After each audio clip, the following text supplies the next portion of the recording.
Over on my Patreon, I am posting every other day this week and next some exclusive stories. So if that interests you, feel free to check it out. This is something that happened to me and my husband about a month ago. It was our 10-year anniversary, and we decided to go camping, just the two of us, and of course our dog. We asked my mother-in-law if she could take care of our son, and she agreed. So we were glad to have some alone time together. There was a big national park/camping area near where we live, a little less than an hour's drive away. So that was where we were heading. It's basically a big forest with many small lakes, ponds, trails, and camping sites around. It's a pretty popular place during the summer, but we still saw people even though it was late September and the weather was cold. We found a good spot next to a lake and set up our camp. It was a beautiful day, so we wanted to hike a bit in the forest. There was a nice long path that was going around the lake where we had our camp, so we chose to go that way. The lake was quite small, and there was another camping site by it. You could see to there from our camp, and from there you could see ours. They were almost on opposite sides of the lake. We walked past another camp and saw a man there alone, standing, staring at us, not answering when we greeted him. He was perhaps in his late 20s, around the same age as us, we thought.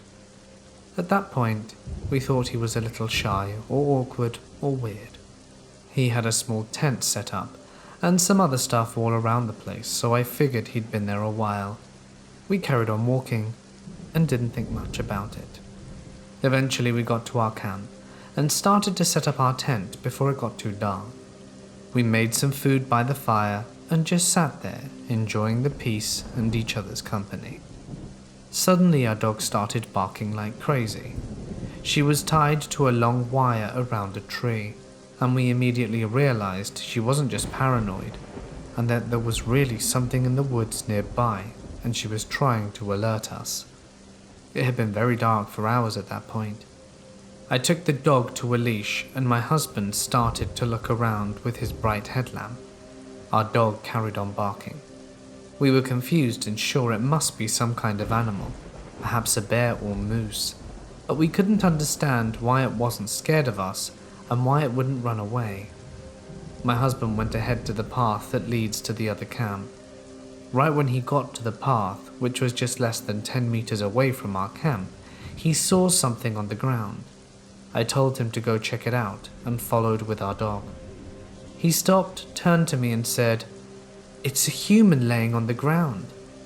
The first thing I thought was that maybe they were hurt or dead. They just lay there not moving, facing down. Are you okay? Are you hurt?" Then they suddenly just stood up. Turns out it was the guy from the other camp.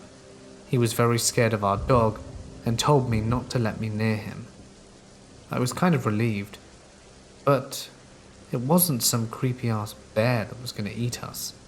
But I soon learned that a bear might have been less scarier than this guy. After he stood up, he walked straight to our campfire and sat down.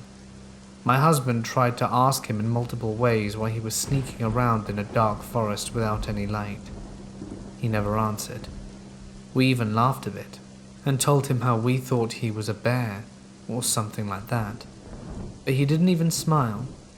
He just looked into the flames, annoyed. His right leg was soaking wet. He probably stepped off the path and dipped into the lake on his way to our camp. He sat there for 30 minutes, not talking much. He also clearly wanted to know where our dog was at all times. I saw he had a large knife hanging from his belt, but I guess that's not that weird when you're in the woods. Every few minutes, he put his hands into his pocket, just to feel what was in there, almost like he was checking his phone all the time, to make sure it was still there. I felt uncomfortable and anxious by this whole situation. When half hour had passed, he stood up again and mumbled about going back to his own camp and left. He never gave us an explanation of why he came to our camp in the first place, or why he was stalking us in the dark. He tried very hard not to be seen when we found him. When I thought he was far enough away, I told my husband there's no way I'm sleeping in that tent tonight. The biggest nope ever.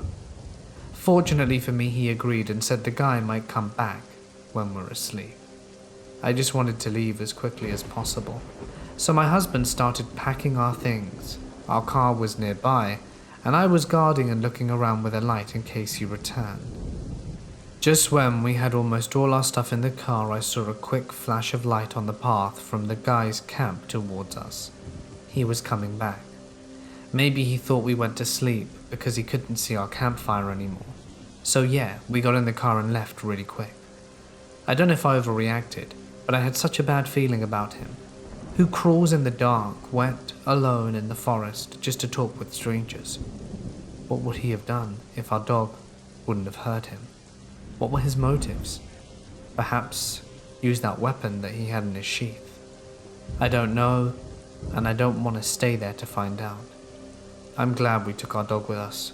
There's a chance it saved our lives. But I agree. People are the scariest things to find at night when you're camping. My grandpa had a hunting buddy in the 70s who was basically a hermit in the woods of the Pacific Northwest. He was staying with him in his cabin deep in the Cascade Mountains during a hunting trip. No running water, no electricity, miles away from the nearest town or paved road. His cabin was built on stilts and on an incline. They had a 10-foot balcony from the base of the bottom of the stilts with no stairs or ladder to climb up on. My grandpa claims that he knew this man for a long time and said that he didn't have the personality to lie. I've also known my grandpa never to be one for BS. One night during the trip, they were relaxing at the cabin after a hunt, and his buddy tells him that Sasquatch is in the area and to be careful going out at night. Thinking he was pulling his leg, my grandpa chuckled and didn't think too much about it. His friend then put on a very serious face and grabbed a few pieces of fruit, bread and jerky and placed them in a bowl. He took the bowl out of the balcony and set it on the edge and said, "It'll be empty by morning," and then went to bed. It was an open floor single room cabin, about 300 square feet. My grandpa had a cot set up near the balcony window and was awoken in the middle of the night by rustling outside. He peeked through the windows and saw the bowl empty, and still to this day claims he saw 4 fingers resting on the edge of his balcony just before letting go. He never went hunting in that area again.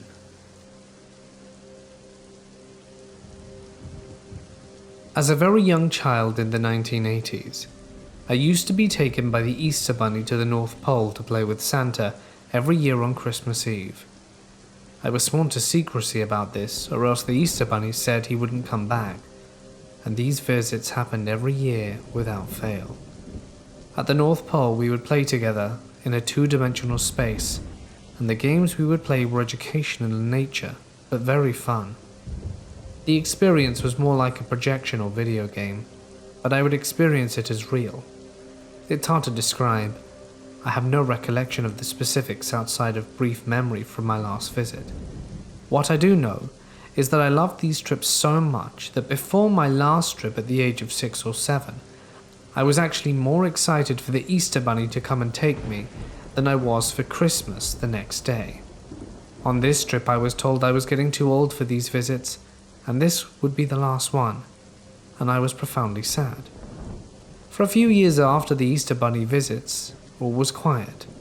Then, when I was 9, the first and only abduction I can clearly recall occurred. I don't recall the initiating events.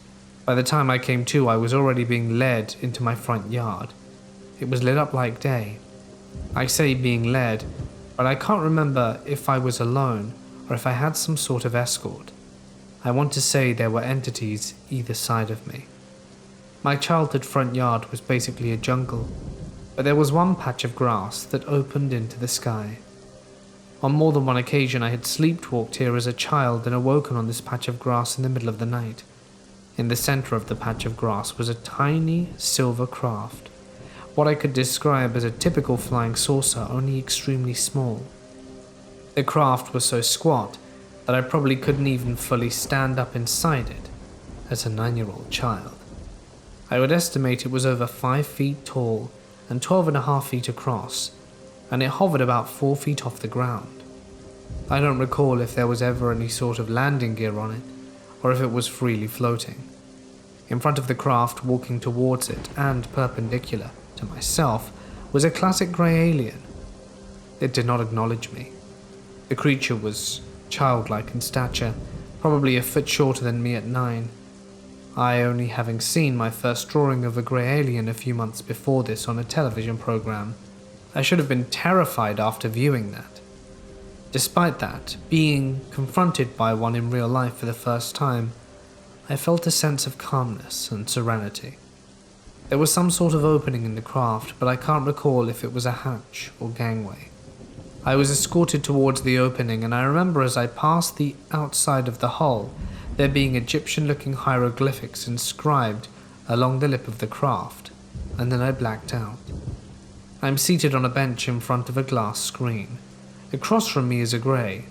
Our attention is devoted to one another, and we are interfacing through the glass screen device. I am in what I take to be the interior of the craft, but the room is far physically larger than would be possible based on the exterior of the saucer. There are other beings in the room who are engaging in other tasks besides what me and my partner are doing.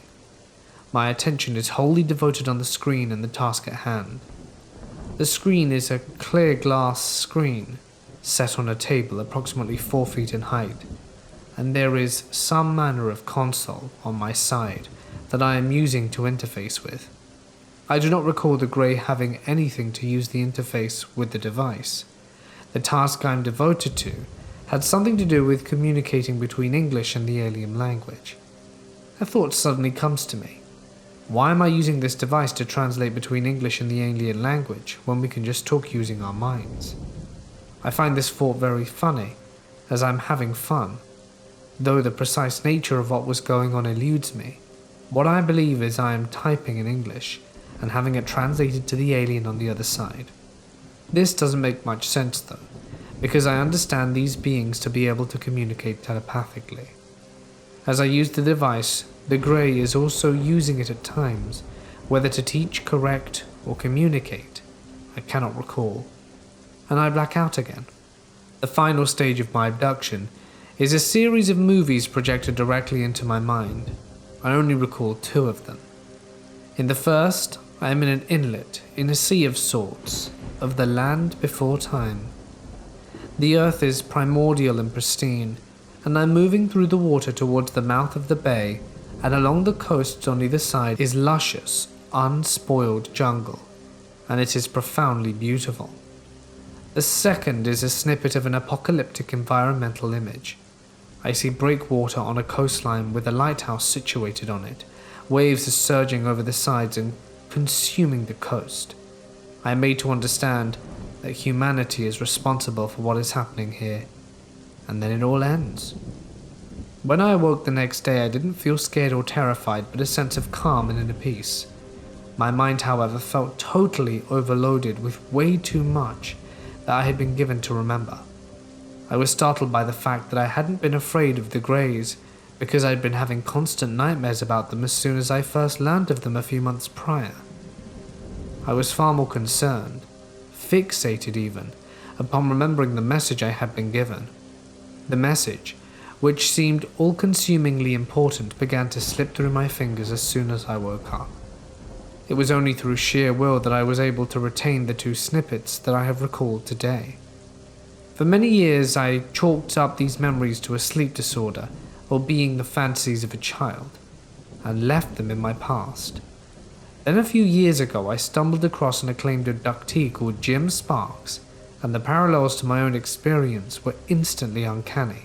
Instead of talking about medical experimentation or sperm extraction or other common abductee claims, he talked about how the aliens would place him in front of a glass screen to learn how to translate the alien alphabet.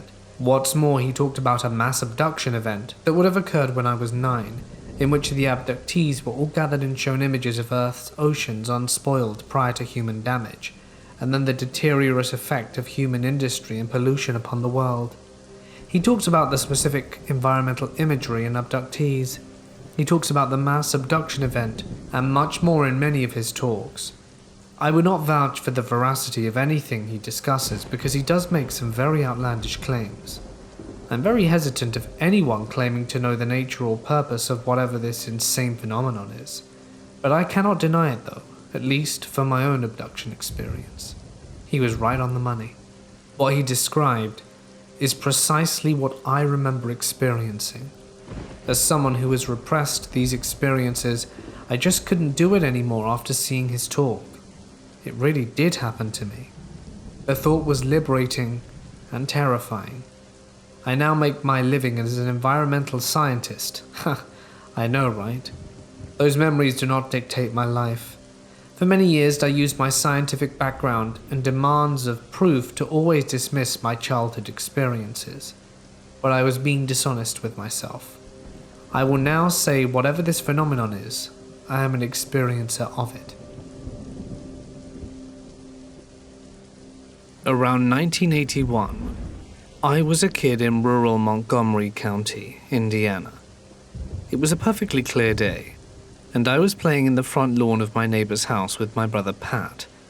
My dad was an Indiana State Trooper at the time, and I think that's relevant because we had spent plenty of time around helicopters by that stage in our lives.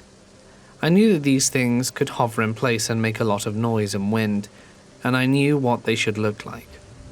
My brother and I both looked up over the left side of the roof on my neighbor's house, and we saw two silver saucers. They were slowly rotating. We were about 100 meters away, and one was slightly higher than the other, maybe overlapping just a tad. We watched them for a few minutes just sitting there. This was a perfectly clear sunny day, and after some time they both accelerated to a ridiculous speed towards the east. We ran inside and told my parents. Honestly, it was so insane that if my brother hadn't been there and if my parents didn't recall us freaking out over these, I'd probably try and write it off as a dream. If you look on screen now, you can actually see the picture that was taken by thousands in Mexico City. Even though I didn't take it, it was identical to what we saw. Now, I've told my UFO story many times, but there's another part to it. I prefer to think of it as just a dream, because while I can no longer deny the existence of UFOs, this is a bit more sketchy. It was around 3 or 4, which is where most people will stop listening, but my memories from that time are extremely vivid. Much of it feels like it happened barely last week. I got to bed one night, my security blanket at my side, much like my iPhone these days. That wouldn't be caught anywhere without the goddamn blankie. It's a tad white trashy, but it had a cigarette burn on the edge. For some reason I liked it. I had a dream that night. I was in a large room. I don't recall being able to see the ceiling, and I was walking along a walkway that had a railing, and along the sides and all over this room were holes in the floor. I recall convincing myself that things must live down there, although I never saw anything. In front of me and to the right was a bright area with beings of some sort who were interested in me. I have absolutely no recollection on what they looked like. While walking towards the light, I dropped my blankie down in one of those holes on the left side. Yeah, as you guessed, this is going to be key later on. I recall feeling humiliated as these things examined me. Yup, even the usual things that we heard about so-called abductions, which I don't want to entirely spell out. I don't remember having a very good time. I woke up next morning and my blanket was gone. I don't care who you aren't going to forget that at any stage in your life. We looked everywhere for it. I never had a history of sleepwalking and our house was kind of small, maybe 1,500 square feet or so, and I remember my parents looking everywhere for it. It was just gone. It was a yellow blanket, and of course I needed a replacement. The replacement was blue, and my mum had to replace her signature cigarette burn. I'm very skeptical, and I prefer to think of it as some kind of dream, but the physical loss of the blanket and the actual UFO sighting my brother and I experienced around that time, I don't recall it was before or after, really makes it hard to not tie together. It's the weirdest thing that's ever happened to me, and I'm alright if you don't believe it. I toyed with the idea of hypnosis, and maybe I'll do that, if I'm convinced it isn't just nonsense. Back in the mid-80s, I was camping with my parents and a friend next to the Columbia River in Oregon. It was at one of those co-OA type places that my mum liked, but pleasant enough given that it wasn't overly crowded while we were there. My friend and I slept in a tent pitched next to the trailer, and we were up really late one night playing Risk and drinking copious amounts of soda. Both of us had to go to the bathroom and decided to go up to the camp's facilities instead of waking my parents by using the trailer toilet. Everyone else in the camp was fast asleep, but it was really noisy out due to all the frogs and crickets. On the walk up, neither of us were talking, and about halfway there the hair on the back of my neck started to stand up, and I got this weird chilled sensation. My friend stopped and put his arm out to stop me, and put his finger to his lips in a gesture to keep quiet. That's when I realized that there was no noise anywhere. No frogs, no crickets, nothing. I had this urge to bolt back to the tent, but it wasn't strong enough to actually get me moving. I looked over to my friend and he was staring up at the sky. I looked up and didn't realize what I was seeing until the stars started appearing off to my left, slowly appearing from left to right. It was something gigantic in the sky, blotting out the stars, but the way the stars were reappearing, it must have had a straight, trailing edge. Imagine holding up a big piece of cardboard above your head at night, moving it from right to left. It felt like that. No light, no color, no noise. Only the sensation of nothingness slowly moving off to our right. I don't know how long we watched, but by the time the stars had all reappeared, up to the top of the trees over by the river, the frogs and crickets had started to make noises again. We talked about what we had thought it was before falling asleep, and decided to keep quiet about it the next day in hopes of hearing someone else in camp talk about it, but heard nothing. We stayed there a few more days after that, but nothing out of the ordinary happened. By the way, the weather while we were there was beautiful, and there were no clouds or fog. It still creeps me out to this day, but at the same time fascinates me as to what it could have been. This is my father's story. He and my grandparents were camping out by Lake Tahoe, and all day my grandpa said that they felt like they were being watched. My grandpa described a general feeling of just something not feeling right. That night, they had built a big fire and had gotten in their tents, and they began to hear all strange noises. They described it as a wolf howling, but if it were 10 times deeper. My grandpa decided it would be best to keep the fire lit at night. My grandpa stayed up all night out of protection of his family and fear. At around 3:45, he says he opened the tent flap and looked outside to see what he says is the most terrifying thing he's ever seen. A large black humanoid figure walking circles around the fire. The thing had no distinguishable features except for its giant pair of yellow eyes. Just then my grandpa said an awful scent filled the air, like something had been rotting for over 8 years. The last thing my grandpa saw before he went back into the tent was the figure returning to the woods, and he saw 3 others exactly like the one he saw, waiting for the figure. Grandpa loaded his gun, and he says nothing else happened, and they left the next day. This story still gives me nightmares to this day.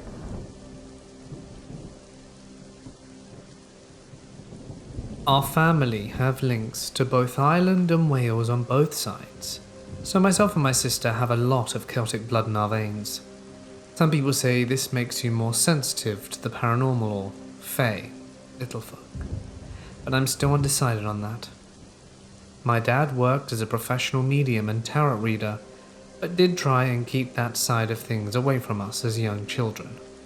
However, it's hard to hide everything from a small nosy child. I still grew up with a keen interest in ghosts, ghouls and monsters, and would read true stories of hauntings and would scour the internet for photos and accounts.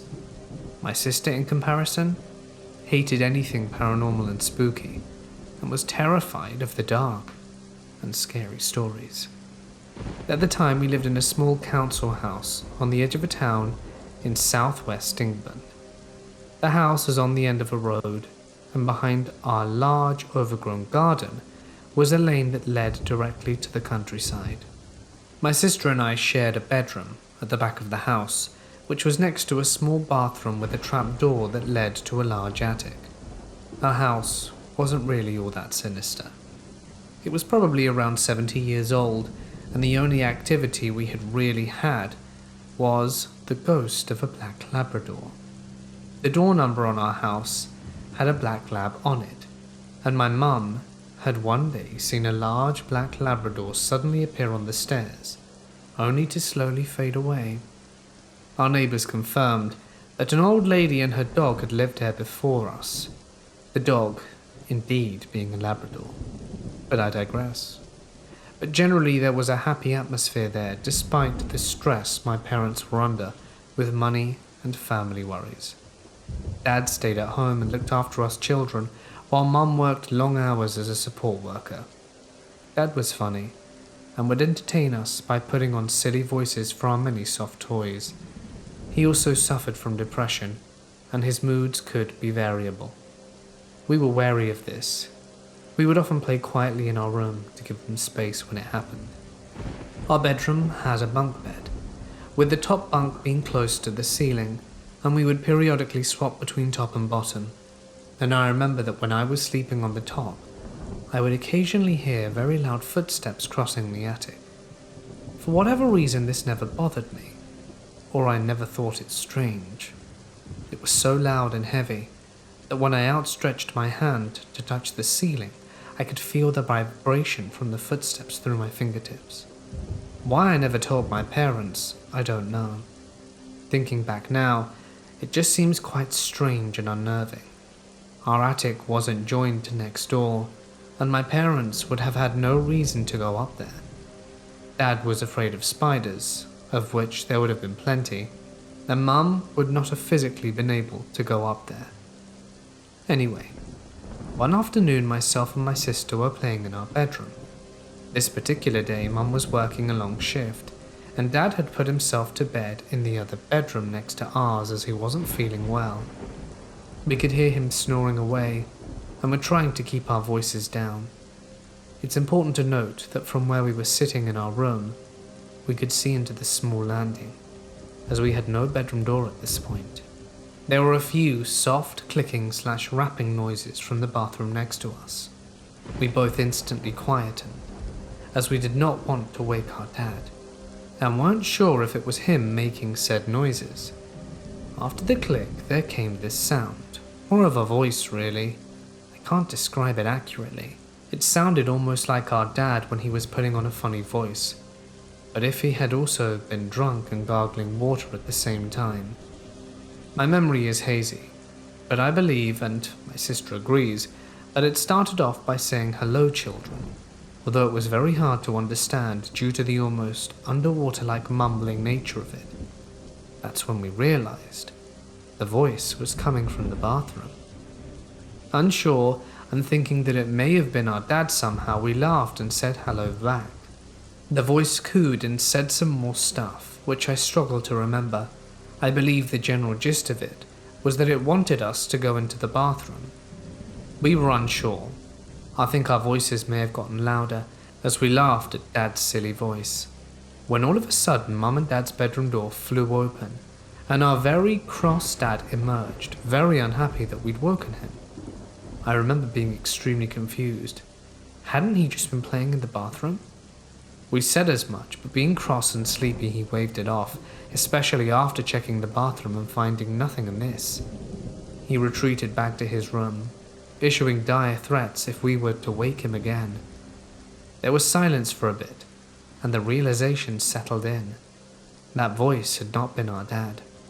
We hadn't even seen or heard him come out of the room and into the bathroom, and we definitely would have, given the no-bedroom door thing.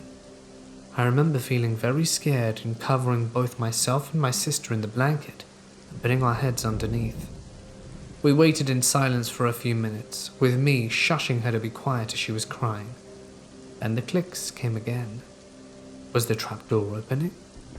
And the awful voice began gobbling and gibbering in the bathroom again, this time sounding louder and almost angrier. Well, that was enough. Not caring anymore, we screamed for Dad, and he came rushing out of the room. Seeing how afraid we were, he finally realized we weren't playing. He checked the bathroom, and even put his head into the attic with a torch to check, but nothing was there. We all went downstairs, feeling a bit shaken, but being children, we soon distracted ourselves with video games and other things. Mum came home and reassured us, saying that it might have just been our imaginations or people on the street making noise. We accepted this, but I do remember being a little uneasy using the bathroom, especially at night. We moved out not too long after, to a house that definitely did have some supernatural activity, but that's a story for another day though. My sister denied that this incident ever happened for a few years until we were helping out folks clear some old boxes from the garage. We found her old diary tucked away in one of the containers, and she had written about that day, calling the thing a goblin, and even had drawn a little picture of the two of us hiding under the quilt. She then admitted she had remembered it, but thought it had just been a bad dream. To this day, I still don't know what that thing was. A human person could have gotten up there, but surely they would have been spotted when Dad climbed up with the torch. It was also super difficult to open the trapdoor without a ladder handy.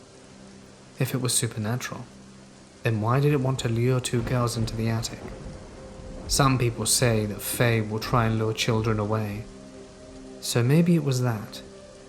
Although I love anything supernatural, I will always try to find the rational explanation.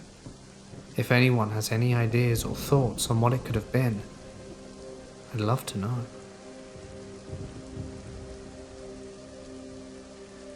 One time when I was out camping with my family in northern Idaho, Panhandle, a few years back, my dad and I were the last two people up sitting around the campfire, when he looked up at the sky and said, "Whoa, what is that?"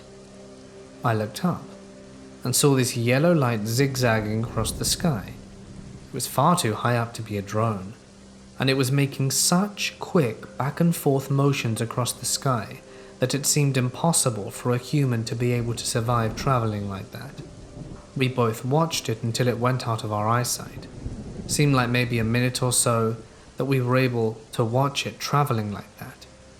We both couldn't figure out what it might be, perhaps an unmanned drone, but there aren't any large cities or anything nearby for hours. Maybe it was some type of secret government test or something. Maybe that's why they were flying it out in the middle of nowhere late at night. But let me know if you have any other ideas. The other sighting I had was on the 4th of July a few years prior in southern Washington, near the Idaho border. Before the fireworks show started, my friends and I noticed this purple stationary light high up in the sky. Again, way too high to be a drone, and it looked kind of like a star, only purple.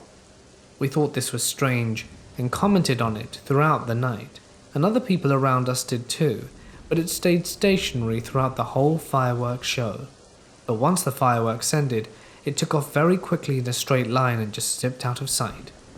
My friends who were with me all witnessed this as well, and none of us could figure out what it might have been. Both times I saw the UFO, and I was with someone else who saw it too, so I know it wasn't just me. If anyone has ever seen anything similar, please let me know. My mum and I were driving home after having dinner/lunch at our new property with our friends. My aunt is in front of us, and we're following her home, as she's doing the same thing to us since we live pretty close together. We reach a bend and my aunt slows down, and her lights shine on a dog. Immediately, my mum recognizes it and says, "Aw, look at the cute dog." It's taller than the average dog, and very wide, but not in an overfed way. Its hair is very long and matted, some pieces reaching the floor and jet black. Its face is huge and smiling with yellow eyes, mouth ajar. I tell her before she finishes her sentence that it's not a dog, about 3 times in a row. She responds with, "Yes, it, oh my god, it isn't." Before she could tell me it was a dog, it stared her right in the eye. Windows tinted nub. She feels the same chill as I did when I originally saw it. After glancing at it, I no longer looked at it directly, because I know they hear what you think. Its gait was as if a human was on all fours, extremely disproportionate and large. I've never seen fur that long on a dog. It looked as if a pelt was thrown on it and hanging loosely. We get home and my aunt says she didn't even see it, though we assumed she slowed down to look at it since my mum and aunt were very big animal lovers and affectionate. We get inside and my aunt drives home. We discuss it and she agrees that it was not a dog. I've experienced the same thing a few times before, but I believe once you know, you can always recognize them. I was 27 and working at a Boy Scouts camp far up in the woods of very northern California. Where I worked, there was a large population of black bears, which for the most part were rather harmless and easy enough to scare away with a shot from a rifle. However, we had a very large number of Boy Scouts at this camp weekly, sometimes as many as 500 heads, with a lot of vastly spread out campsites. There's going to be a few campers who sleep with candy bars in their pockets and basically make themselves pre-packaged dinner snacks for a bear. I tell you this, black bears love Reese's peanut butter cups. As part of staff, oftentimes I was scheduled for bear watch and basically strolled the entirety of the camp with a rifle going from site to site, making my presence known as to ensure the bears wouldn't come anywhere near. One of these routine nights, everything was still and more quiet than usual. I remember finding it rather odd and unsettling. I had just checked in on the camp furthest away from all other campsites. It was a good 1.5 miles away from base proper. As I'm strolling along the trail that runs beside the lake, I stop and take a number 1 unlighted joint that I had stashed away for such an occasion as being out by the lake at 2 a.m. As human beings, we have a natural gut feeling we must always adhere to for our survival. There was definitely a gut feeling I had that things were amiss. Not only was it unusually still and quiet, but I couldn't shake the feeling that I was being watched, and that I was most certainly not alone. I nervously took a few puffs from my J, and then put it out. Now, being more aware of the unnerving sense in the air, I've been face to face with a bear, I've been stalked by a mountain lion, I've slept a little too close to a den of coyotes late in the night, but this was different. I didn't have the sense that I was in the presence of any of these animals. The smell was overwhelming. It didn't smell like any bear I've experienced. It was almost sour, but still musky. I'll never forget the smell. It's truly hard to accurately describe. And as I reached for my flashlight, before considering readying my rifle, a massive boom hit the ground, falling from the trees above me, and nearly knocking me to my arse from the sheer force of it. I reached for my flashlight that had fallen to the ground as I heard something large and massive run away into the tree line, up into the hill above. Immediately I considered it was probably the biggest bear I'd ever come across, and black bears can be spooked easily, so at first I considered myself lucky. But as I lay there hyperventilating, shaking and quaking in my boots, I started to consider the sound of the beast running away. It didn't sound like the stride of a black bear in a flight. It sounded bipedal, it almost sounded human. I braced myself, stood up and readied my rifle, released the safety and shot upwards into the air toward the lake. It woke up many campers and the scoutmasters alike. I stood there for a good 10 minutes alone before a camp leader came, as well as other staff, towards me. During that time I had my flashlight out and was inspecting the scene. Whatever had dropped from the branch above fell from possibly 20 feet, and in its wake had torn off the branches in the hill line that stood 13 feet from the ground, and some smaller trees were bent almost all the way into the ground. I have never seen a bear do that, that's for sure. By the time some of the staff and some concerned campers arrived, everyone was stumped. Most campers, to comfort themselves, insisted it was just a bear. But I do know this. No bear running on all fours stands 13 feet tall, and no bear can run on 2 feet for 12 yards uphill on 2 legs. They just can't do that. We're all thinking it, so I'll say it. I think I encountered a Sasquatch that night. If not, I really don't know what it was, but I'm glad it was running away from me and not at me. Because whatever that thing was, beast or man, it was gargantuan, and I would not have stood a chance had it decided to confront me. This fall, my wife and I decided to take our travel trailer out for one last camping trip before putting it away for the winter. Although our favorite activity is hiking, we will usually take on the trailer out on shorter weekend trips, or at times when we expect the weather to be cold. On this particular trip, our plan was to load our 2 old dogs up and head out to the mountains a few hours away from our home in Alberta, Canada. Once there, we would scout out a new location, hopefully on some crown land or at the very least a less used campground. In the hopes of relaxing for the last trip of the season, which had to be 4 nights in total. Once we hit the mountains, we located a well-maintained logging road that ran east to west. Our map indicated that this road ran through some prime crown land, and we began to head west.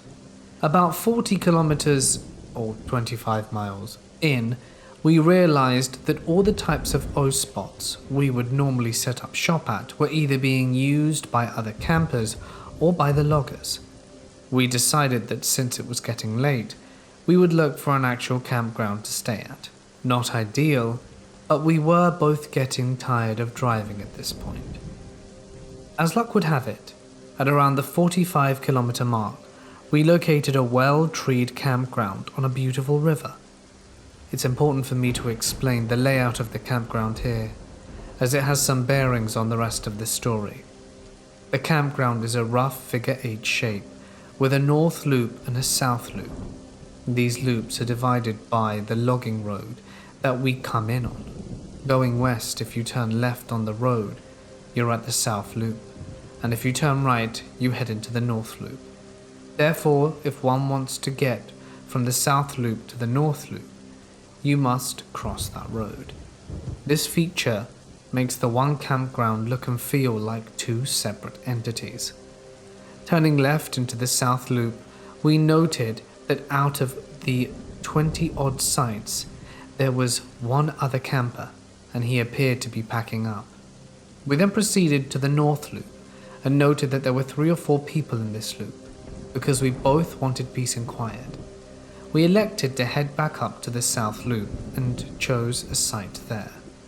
Upon our return, we noted that the camper who had been seen packing up had left already. This meant that the entire south loop, which was essentially a campground unto itself, was deserted. This was perfect, and we expected that it would stay this way given the fact that it was a Monday in early September in the mountains, and very few people were out. The first 3 nights were awesome. We spent the days hiking, reading, and exploring the area. In the evening, we would have a roaring fire and drink until bed. And we saw very few people save for the odd car or truck that would drive through the loop and out again. In fact, we only heard our neighbors to the north on one occasion during our first night, as it sounded like they were having some sort of party, and the odd laugh or yell would drift away. This all changed, however, on the 4th and final night. That day, an earlier evening had played out as usual. My wife decided to go to bed around 9 p.m., It was chilly but clear, but I wanted to get one last look at the stars, so elected to throw some more wood on the fire and stayed up a few more hours. Finally, at around midnight, I had run out of firewood and it was too cold to stargaze any longer. I called the dogs and we all went into the trailer. My wife was still awake, reading, and she greeted me as I came in, and I began to get ready for bed. No sooner had I climbed into my sleeping bag did our eldest dog Cleo, a shepherd husky mix, begin to growl and snarl at the door of the trailer. I found this odd but figured it must have been an animal looking for any scraps of food left over from dinner. I was just about to scold her and call her back to the bunker when there was a sharp knock at the trailer door. This was startling for several reasons, and my wife and I shared a surprised look. As we stared, the knocking came back, sharper and louder than before. Thinking and praying that this was a ranger or a campground operator, I approached the door, moved Cleo away and turned on the porch light. Unfortunately, the front door to our trailer does not have a peephole, and the window is a frosted glass that only lets light in. So I was forced to open the door a crack to see who was knocking. In retrospect, it would have been wiser to ask who was there, but I was startled and not thinking logically. Opening the door is when I saw something I'll never forget. Standing at the bottom of the trailer's steps was a 10 to 12-year-old girl. She had shoulder-length blonde hair and was dressed in a dark coat, blue or black. Now I've heard stories of the black-eyed kids, but this girl was looking straight at me, and her eyes were perfectly normal. In fact, everything about her was normal, except for the place of her visit. Before I could say anything, she said, "I'm cold. Can I come in?" Now, just because she looked normal didn't mean I wasn't scared out my mind. There was no way this girl was getting in my trailer, dark eyes or not, so I looked at her and said, "No, but can I help you? Are you lost? Where are your parents?" She replied by telling me that she was lost, and she only wanted to come inside to warm up until her parents arrived. Again, we were the only campers in the entire loop, and for a 12-year-old to have walked from the north loop would have taken at least 20 minutes, if it weren't pitch black and close to freezing at that. Aside from the basic weirdness of the situation, there was something off about the girl. Despite her saying she was scared, there was not a drop of fear in her voice nor face. In fact, she sounded much more mature than she looked, and she had a very haunting and rhythmic quality when she spoke. I was terrified, so I said no, again, and slammed the door. Whirling around, and I saw my big dogs. They'd backed up as far away from the door as they could, and noted that my wife was staring at the door, with her mouth agape and eyes wide. I sat down at the nearest chair and let my heart slow. As it did, it dawned on me that I had basically just told a 12-year-old girl who was lost in the woods to get lost. The more I thought about it, the guiltier I felt. I was still terrified and was definitely not letting her in the trailer, but if she was indeed legit, the least I could do would be able to get her help so she could find her way back to where she belonged. I threw on my boots and jacket and went out into the cold and the dark. But the girl was gone. I couldn't see her anywhere. It had only been at most a minute since I slammed the door and left the trailer. I called out a few times, but got no response. Then I used my flashlight to illuminate the area, but found no trace of her. I tried listening, but I could hear no footsteps on either the gravel road of the campground or in the nearby woods. This made me feel worse. Not only had I slammed the door on a little girl, but I'd forced her to go walking off into the woods alone at midnight. My guilt quickly overcame my previous fear, and I hopped in my truck, thinking I'd head up the North Loop and tell our parents that I had found their daughter. As I drove, I used the high beams to illuminate the surrounding gloom. in the hopes of catching sight of the girl, but no luck. About 2 minutes later, I was pulling into the North Loop. I slowed to a crawl so that I could locate the campers that we had seen on our first day, and to my surprise and horror, the North Loop was deserted. There were absolutely no campers left. I did 3 loops just to be sure, and then drove back down to the South Loop and did 2 more loops as well. There was no one here. We were a minimum of 47 kilometers from any form of civilization and in the only campground on a logging road. There was no form of civilization. No one. Where did this girl come from? Where did she go? And perhaps more importantly, what did she want? These realizations hit me like a ton of bricks.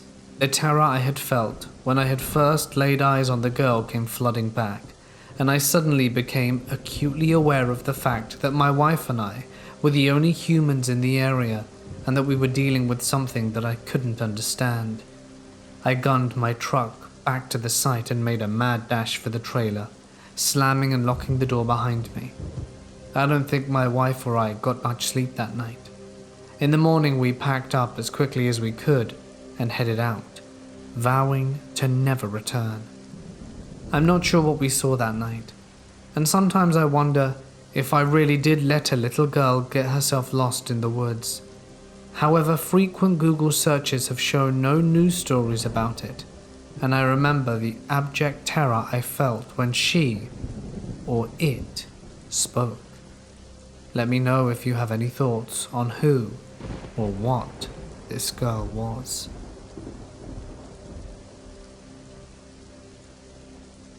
I worked at the County Historic Preservation in Southern Appalachia, working on buildings and properties the county owned. One of the benefits included with my job was living on site at one of the historic properties. The historic house was an imposing brick mansion built in the 1810s, and I lived in a small caretaker's house about 20 feet away.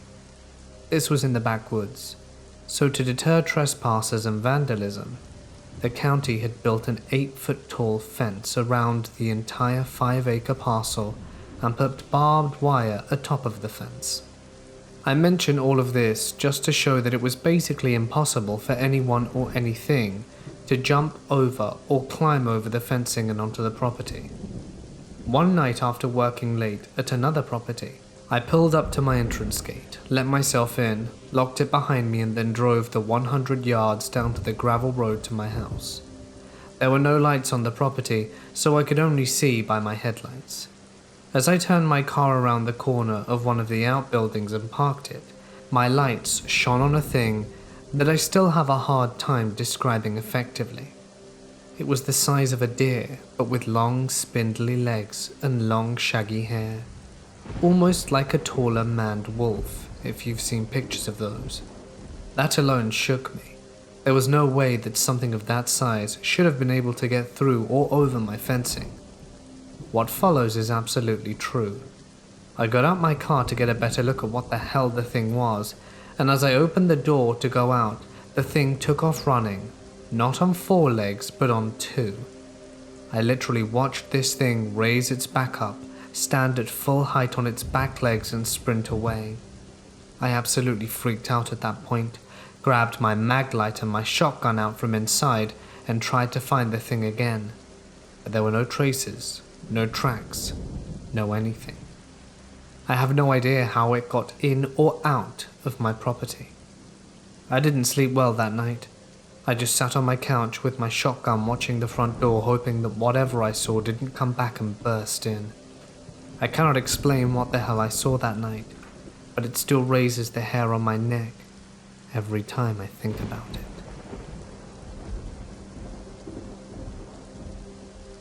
This happened in Southern California, May of 2008, between 10 and 10:30 p.m. I had just finished up my last class of the evening and was pulling up towards my parents' driveway. As a college student living at home, I often had to play car roulette with my brother or my father's truck so that I could park my car in the garage while theirs was still in the driveway. They generally left earlier than me and came home earlier. I parked my car on the street for the meantime, and went inside to grab my dad's keys and came back out through the front door. Immediately I heard a helicopter in the distance. This isn't unusual, so I brushed it off and went about moving his truck out of the driveway and my car into the garage. During this time I had parked his truck on the side of the street. After I was done moving my car, I approached the driver door of the truck and reached out to grab the handle when I heard the helicopter was literally above me. At that very moment, I felt the sudden urge to look up, and an uneasy feeling came over me, like I was being watched. I snapped my head back, and the first thing I saw were 3 white lights in a triangular pattern that stayed static, never blinking, never pulsating, just stayed lit up. Now the most curious thing was that this was in the middle of the craft. It was a deep, dark red light that slowly pulsated in and out every 5 seconds or so. I stared at it in awe. It wasn't that far away from me. It couldn't have been higher than a few thousand feet, or at least that's what it seemed, because directly adjacent to it was a helicopter that was super loud and visible. The triangular craft literally made no sound, and it was easy 5 times bigger than the helicopter. Also, it seemed that the helicopter was escorting the triangle craft. As the triangular craft passed overhead, I couldn't help but feel uneasy, and that I was being watched. I felt both scared and inquisitive, and the curiosity got the better of me. I stood there and watched both until they passed over the horizon. After moving my dad's truck, I ran into my room and quickly Googled the description of what I saw, and had found out that other people had similar experiences minus the helicopter. Seeing aircrafts from where I'm from isn't unusual. I live an hour away in each direction from 2 military bases. So do I believe this to be alien? Just on a gut feeling? Probably not. But whatever it was most certainly creepy. I went camping 6 years ago with a now ex-boyfriend of mine. The campsite that we picked was beautiful, and we were able to drive in through some rough trails. The spot we picked was next to some hiking trails that weren't very far from some natural hot springs and a huge waterfall. We were in the middle of nowhere. Absolutely no one was around. We set up camp next to the car, went hiking, soaked in the hot springs, came back, had dinner, and all was very normal, until we woke up the next day. I need to give some context as to how we slept that night so you can understand my confusion. Before we went to sleep, I put our food cooler and a stereo that we bought in the car and locked it. I put the keys in my front pocket of my backpack and put my backpack next to my sleeping bag on the far side of the tent, away from the door of the tent. My boyfriend at the time slept nearest the door of the tent with a firearm next to him. We woke up the next morning and I felt fine. I had slept hard, and from inside the tent everything seemed normal. When we got out, our campsite was absolute chaos. The fire pit we had made was ruined. The cooler had been thrown and food was scattered all over the place. The stereo was smashed to pieces laying next to a tree. All of the car doors were open, including the trunk, and we stood there for a few minutes in silence, just taking everything in. The woods felt off now. It was quiet, and not the beautiful campsite that I saw yesterday. Everything about those woods now felt wrong. My ex accused me of not locking the car the night before, and that an animal got in and took our stuff. I promised that I had locked it, and went to grab the keys from my backpack, but they weren't there. I found them later on the ground right next to the car. We quickly threw everything in the trunk and left. My boyfriend was quiet and wouldn't talk to me about what happened. He finally spoke up when we were almost home and told me that he had a dream the night before about someone kneeling over him in the tent, holding his firearm and just staring at him. When I tried to ask him more questions, he got quiet again and said he didn't want to talk about it, and I shouldn't talk about it either. I've tried to forget about it, but I just can't. Something really wrong happened to us in the woods that night, but I don't know what it is. This happened around 5 to 6 years ago. I live in Perth, Western Australia. Me and my best friend lived in the same suburb at the time. We were underage, so when it came to weekends, we usually just went exploring around parks and the quarry in our neighborhood. It was late at night, and we were still wandering the streets near our house doing whatever we were doing. We died ourselves to go into the quarry at night, which is pitch black and surrounded by bushland.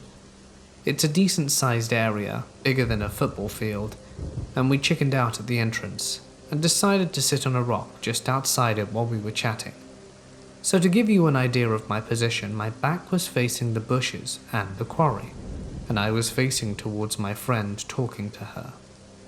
Her face suddenly went blank mid-conversation, and she just froze up for a few seconds before sprinting off and yelling at me to run after her. I had no idea what was going on, but I ended up booking it. Honestly, I thought it was some kind of human threat like a dodgy person, and we ran for 2 streets before she managed to stop, and I couldn't get her to talk for a few minutes. She was just absolutely terrified, and told me that when she was talking to me, a face appeared just to the left of my shoulder, probably around 1 meter from behind me, coming from the bushes. She couldn't really see if there was a body there, just described the face.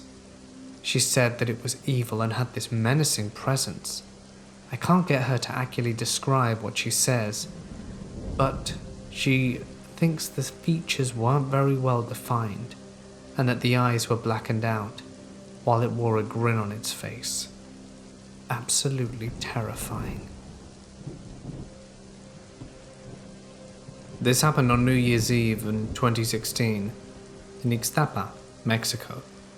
My family and I go there every year to spend the holidays since we own a little apartment there, and it allows my dad to escape his work environment, just for a little bit.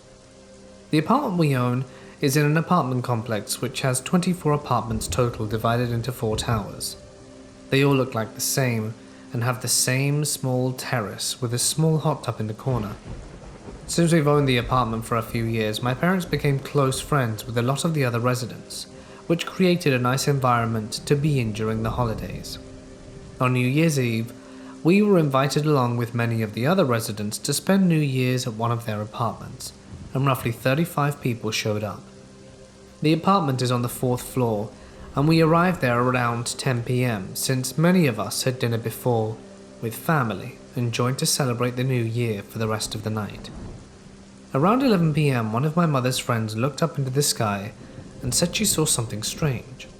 Many of the residents, me included, shrugged it off and kept talking, but within a few minutes more and more people started looking up. Once we saw the commotion, we got up and went outside to the terrace to join them to see what the fuss was about. It was strange at first, but I can describe it. It was as if the stars were twinkling. We could see stars, but they were bunched up closer than usual and were twinkling intermittently in an unusual fashion. As we kept looking, more and more stars kept showing up and twinkling. Some said they were stars and we were staring at nothing. But then what we thought were stars in the sky began to move towards the other stars that were twinkling. At this point we all started to freak out a little. I like to think that we are not alone, and that there are paranormal forces out there, but this was truly the first time I had no idea what was going on. There were too many to count, but we all agreed between 100 to 150 stars were twinkling in this one section of the sky, and more seemed to move across in the sky to join them. Once they stopped joining, they continued to twinkle in an unnatural way. I can just explain it as turning lights on and off, and not the slightest dimness you see when looking at an actual star. Then this entire cluster moved across the sky and vanished from sight. We were all with our mouths wide open. Many of us tried to record or take pictures, but nothing showed up on the phone cameras, especially not that far away. The fact that it was 35 or so people witnessing this only about an hour after we got there means that we saw what we saw. No one was intoxicated to the point where they could have imagined it. The most interesting part is that the son of the apartment owner said that the year before he talked to a guy that said he had seen something similar on New Year's Eve the year before. He said he listened to his story but shrugged it off as some guy ranting. My family and I continue to talk about it to this day. We immediately tried to investigate about phenomenons or events that could have caused this. I'm not sure if this is the right place to share this, but I don't know where else. If anyone has had anything similar happen to them or know what this is about, I'd really appreciate being informed. When I was 14, a friend and I would go fishing just about every day of summer. We would walk about an hour to an hour and a half through the woods and over bogs to a series of rivers that we called the Steadies. They flowed into a very large lake. The last trip there, we were walking along one of the rivers. The rivers are narrow, maybe 5 feet across. At 14, very easy to jump across from side to side. We stumbled up on a large pile of animal bones and kinda got worried but assumed perhaps a hunter had quartered their game in there. We walked to the edge of the bank and right in the center of the river, clear as day, was a large footprint. Barefoot, distinguishable toes. But just one, the left. It was big, even more so magnified by the water. I called to my friends and looked, but as I said his name I heard a loud rumble, and the tree shaking on the other side.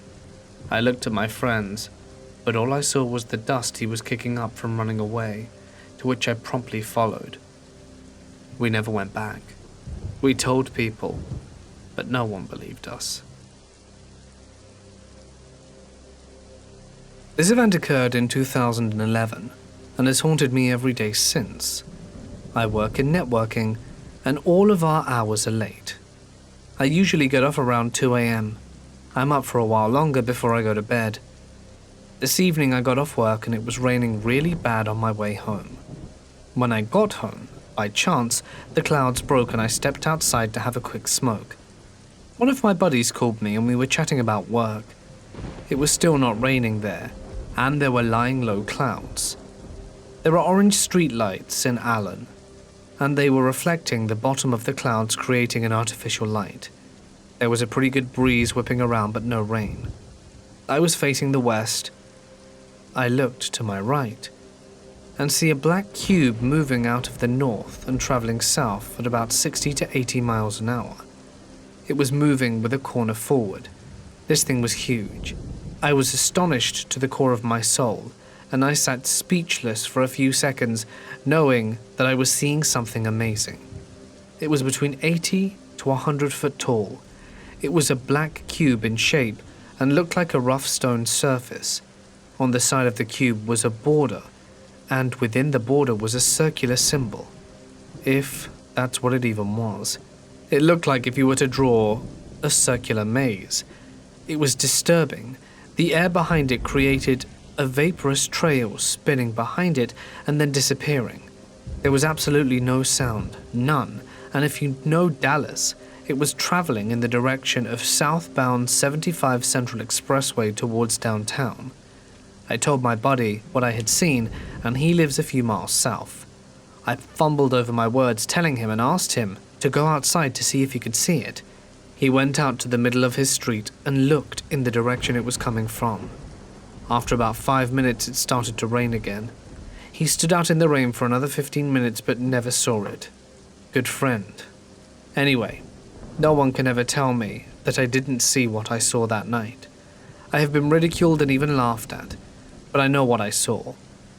It's almost a relief at this point to know that they are really here. I have been a long-time lurker and really had to get this off my chest, and have been searching for Black Cube UFO for years now, every single day. I can't stop thinking about it. I have to see it again. Thank you for listening.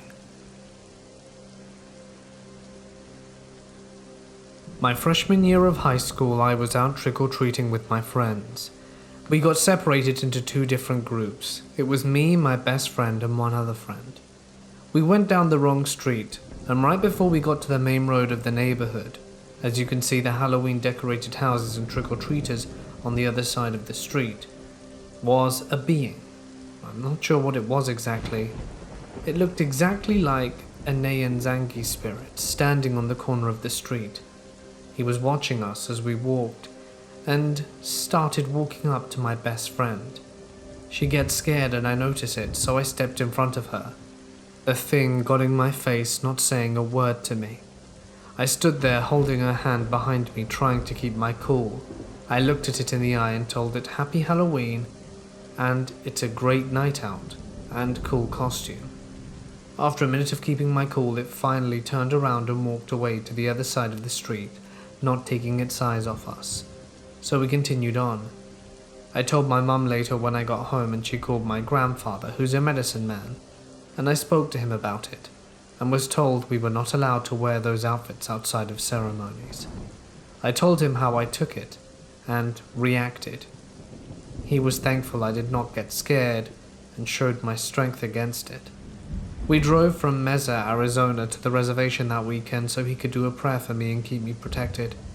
I just didn't think too much about it at the time, but I'm pretty sure I saved my friends from getting hurt by a supernatural being. Back in 2002, after a day at work waiting tables, me and my friends were out in my front yard, 3 friends to be exact. I was 20 years old at the time, and also I had a 2-year-old black Labrador retriever. The skies were clear, the stars were visible, and it was October in central Kentucky. The grass in the yard had dew on it. So my friend and I were smoking some weed, not the strong kind, and we were chatting and talking about work and girls and stuff. My dog was fetching a football. Being very young, she was still quite wild, so we kicked the ball and she would run full speed to grab it while sliding several feet across the yard. We'd probably been outside 15 minutes or so, and my dog was bringing the ball back the whole time. She dropped the ball at my feet, then looked straight up into the sky, which dogs never do unless you're holding something above them. She stared for 5 seconds, then went back to attacking the ball. One of my friends said, "What did she just look at?" So we all looked around the sky, and another friend said, "Oh my god, what is that?" So we saw it. Something in the sky. Against a dark black sky, we could clearly see something very large and circular. The thing is, it didn't move, it had no lights. Against the clear sky though, you could see it. I'd say it was made of a dark brownish grey colour. You know, it was night, so we couldn't see what it was exactly. But we could see that something was definitely there. One of my friends freaked out and consequently left. Being mesmerised by this, we started sharing stories and whatnot, and after several minutes we noticed 2 more things in the sky. They were the exact same colour against the sky, but the second and third were about a quarter of the size of the first. If you were to connect the dots with them, it made a perfect triangle. We stayed outside for another hour, and the things in the sky never moved, and after everyone left I came back out with my video camera, but you just couldn't see them on the video. We still talk about this night to this day. It's not the best story, but there was definitely something up there. The kicker is that the dog was the one who noticed it, a puppy who was wildly sliding around the yard chasing a ball. Unless one was looking for something in the sky, one probably wouldn't notice these things. I don't know. I just know that there were some things in the sky sitting there, and against the black nighttime sky there was a brown greyish colour. And please don't say we were on drugs and that we imagined it, because we all collectively saw them. One night I was coming home from work, between 1 and 2 in the morning.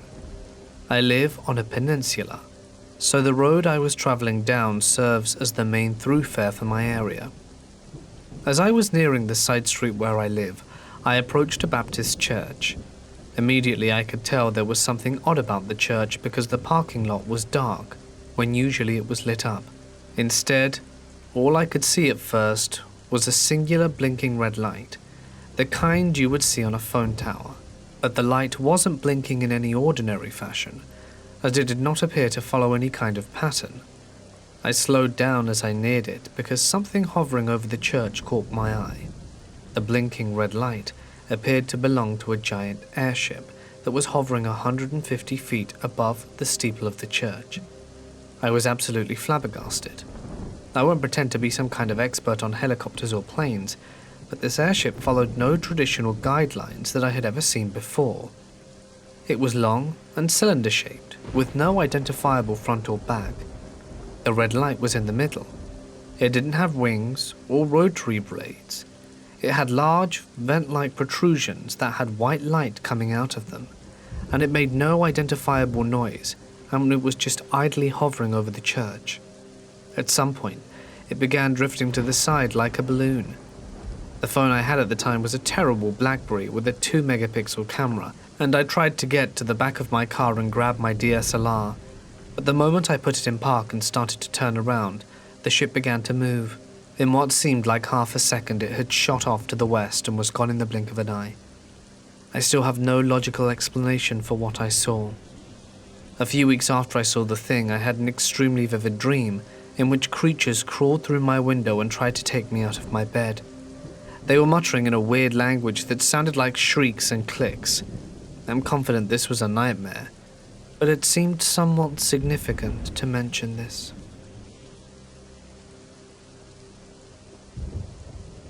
I've told this story before, but it's worth repeating. I live in Central California in the valley border on all sides by hills and mountain ranges. There are some great hikes and campgrounds all around, and my ex and I chose to go hiking in the Sespe Wilderness. It's about a 2-hour drive from home, and it's basically hiking in the mountains southwest of Bakersville off the highway that leads to the Ojai and the coast. Gorgeous country, very remote, no cell service. We were both archaeology hobbyists and decided to hike out past Piedras Blancas, a giant rock formation, and keep on that same trail paralleling the Sespe Creek in order to look for some Chumash pictographs. It's about a 5-mile hike, hilly terrain full of scrub bush and smaller trees. The trail is well maintained, and we were mostly alone out there. We reach an old campground about 3 to 4 miles out, and I'm feeling tired, so I stop to rest at the campground. It's pretty much circular. There are several different campsites, all in plain view of one another, and just to the east there's a large rock formation that overlooks the creek. The rock formation is kind of flat, so I go over and lay down on the warm rock so that I can listen to the water. He decides to continue further along the trail to see if he can locate the pictographs. I don't know how much time had passed when I hear the strangest howling scream I've ever heard. It went on for longer than a human should have been able to scream, and it alternated from being very low and guttural to high-pitched like a woman. So I shoot up off the rocks and start looking around, and I don't see anything. The sound didn't repeat, and I started to think that maybe I was just hearing an animal. All of a sudden, he comes crashing down the trail at full speed, thinking that he is hearing me scream. He describes hearing it a little differently. That sound I heard was not the sound he heard, but we both agree we heard something very strange we cannot explain away. We both kind of looked around the camp, but didn't see anything out of the ordinary, and decide together that it's time to head back. So the sun is starting to set. It's late afternoon, and although it's still light out, it's that late afternoon golden hour kind of light. We're walking back and still on the trail that parallels the creek, and we start to hear boulders being thrown in the water. If you've ever been a kid by a body of water, you know what it feels like to pick up the heaviest rock you can and toss it in the water to hear the satisfying kaplunk sound that heavy rocks make. This was heavier than that, and we knew it. We heard it several times following us along the trail and crashing sounds in the brush from across the creek. Whatever was throwing the rocks was following us, making sure we knew that we were not welcome. I have no idea what type of animal could throw very large boulders in the water like that. If it was a human, they did a damn fine job of pranking us because we were terrified. We hurried as fast as we could, and I ended up slipping on the trail and got a splinter in my arm that I wasn't able to dig out for months. We made it back to the parking lot near dark. I've only found one other online post about strange things happening in this Sespe Creek. I still don't know what we heard. This probably happened in around 95. At the time, I was a pizza delivery guy. I was out on a delivery, and after the delivery, I was returning to the store. While driving along the highway, I noticed 3 still lights, almost in a row way above the horizon. It was evening/dark and stars were visible. At first, though, I thought it was a plane coming from the airport, as they were brighter than the stars that were out. They only looked still because I was driving on the highway, and I assumed my mind was playing tricks on me. Over the course of the next few minutes, as I was continuing down the highway, I noticed the center light started moving up. It continued into the shape of a triangle. I continued to try to keep an eye on the triangle of lights in the distance as the whole thing started moving up into the sky. I eventually lost eyesight with the thing behind the trees/whatever else and made it back to work. I was utterly confused by the whole thing and didn't tell anyone because I figured they'd think I was crazy. I kind of even thought to myself that I was just making it up. I don't know why I remember this part. This all happened about a week before the Super Bowl. Might have even been the Friday before Super Bowl, but all I remember is that before the Super Bowl, I was watching the Sci-Fi Channel. Some show was on about people who had seen UFOs, whatever. I was always skeptical. Then they did a segment on the numerous sights of triangle-shaped lights, and they started showing clips of the few examples that people had caught on video. And it was exactly what I had seen. Never saw anything since. No one else reported any strange lights that weekend as far as I know of. I was a dumb early 20s kid and didn't really pay attention to the local news anyway. But I'll never forget that incident. A few years ago, I went camping for the first time in my life. I was about 11 or 12, and we were heading out to a forest nearby our house. We were in Portland for the holidays, as every year, and right next to our house was a huge forest. One day we decided to take my mum's old tent she still had from the 90s and just stay for the night or two in between some wildlife. Good thing. The place we chose to sleep was only about 20, maybe 30 minutes away from the house. Bad thing. There are a lot of wolves, foxes and boars out in the forest, and honestly I kind of regret going there in the first place. We set everything up around 6 p.m, and my sister and I set up the campfire. My dad chopped down a smaller tree with his oak axe. This is important for a later part in the story. By now it had dried out enough to catch fire. We sat around for a while, probably around 4 hours until it was dark, and we decided to just head to sleep. My 2 sisters and I were on one end of the tent and my parents on the other. It was probably just the fear of getting eaten alive by some wolves, or homesickness, but I couldn't sleep at all. I heard my dad tell my mum he was going out to the forest to get some wood for the morning while it was still fairly dry, or he would have them all soaked up by dew by then. The thought of not having my dad around made it even worse for me to close my eyes for a second. I'm not too good at telling what time it was by just staring up at the sky or trying to figure out how long it had been, so I'll just say it was between midnight and 1 a.m. I was actually falling asleep when I heard some rattling outside the tent. My first thought, wolf.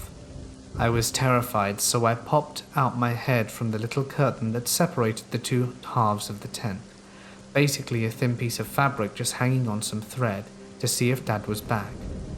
He was still gone, and it had been about an hour since he left.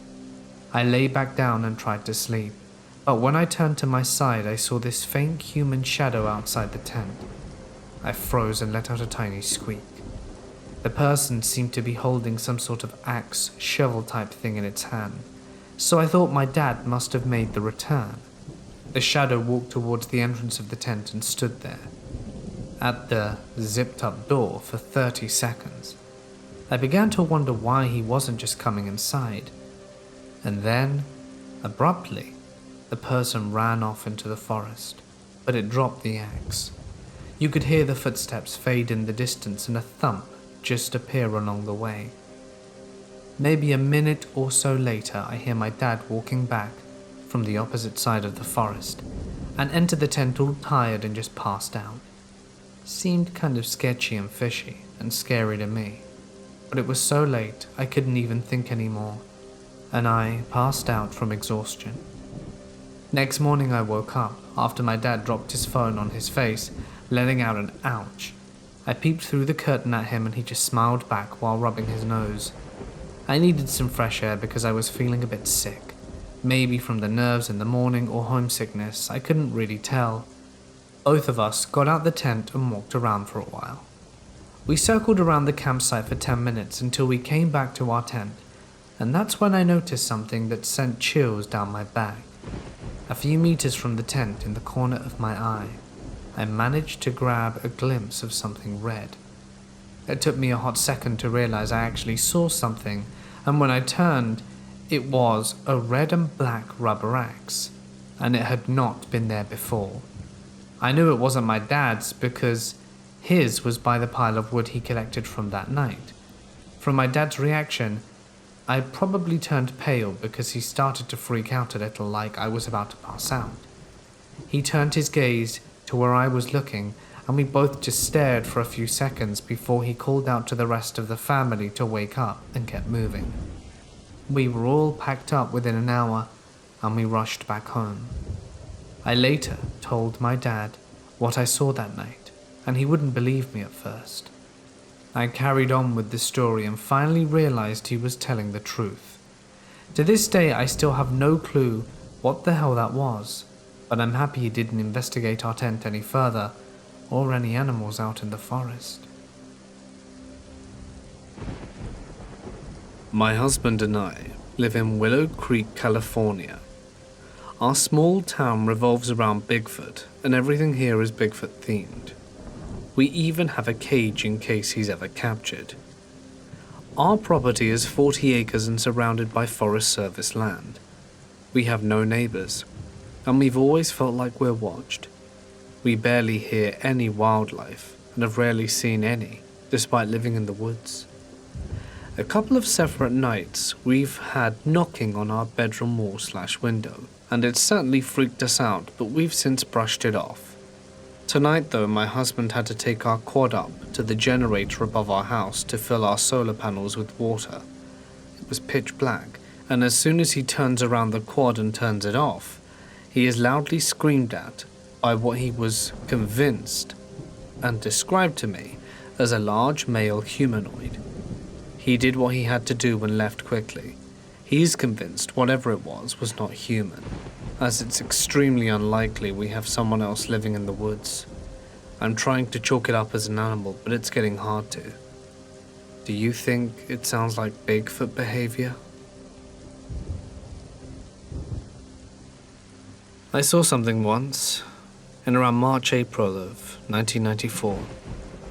We had gotten out of work around midnight, and were walking over to visit another friend about a mile or so away. This was also out in the country, so pretty much empty and quiet at this hour. About halfway to our buddy's house, we notice, low in the east, a bright light in the sky. Now, I grew up in the sticks and spent plenty of time stargazing, so I'm pretty familiar with all the stuff you get to see in the night sky. Not the moon, not the stars or a comet, and there are no streetlights for miles. So we think maybe an airplane, but it really just seems to hang there in the sky.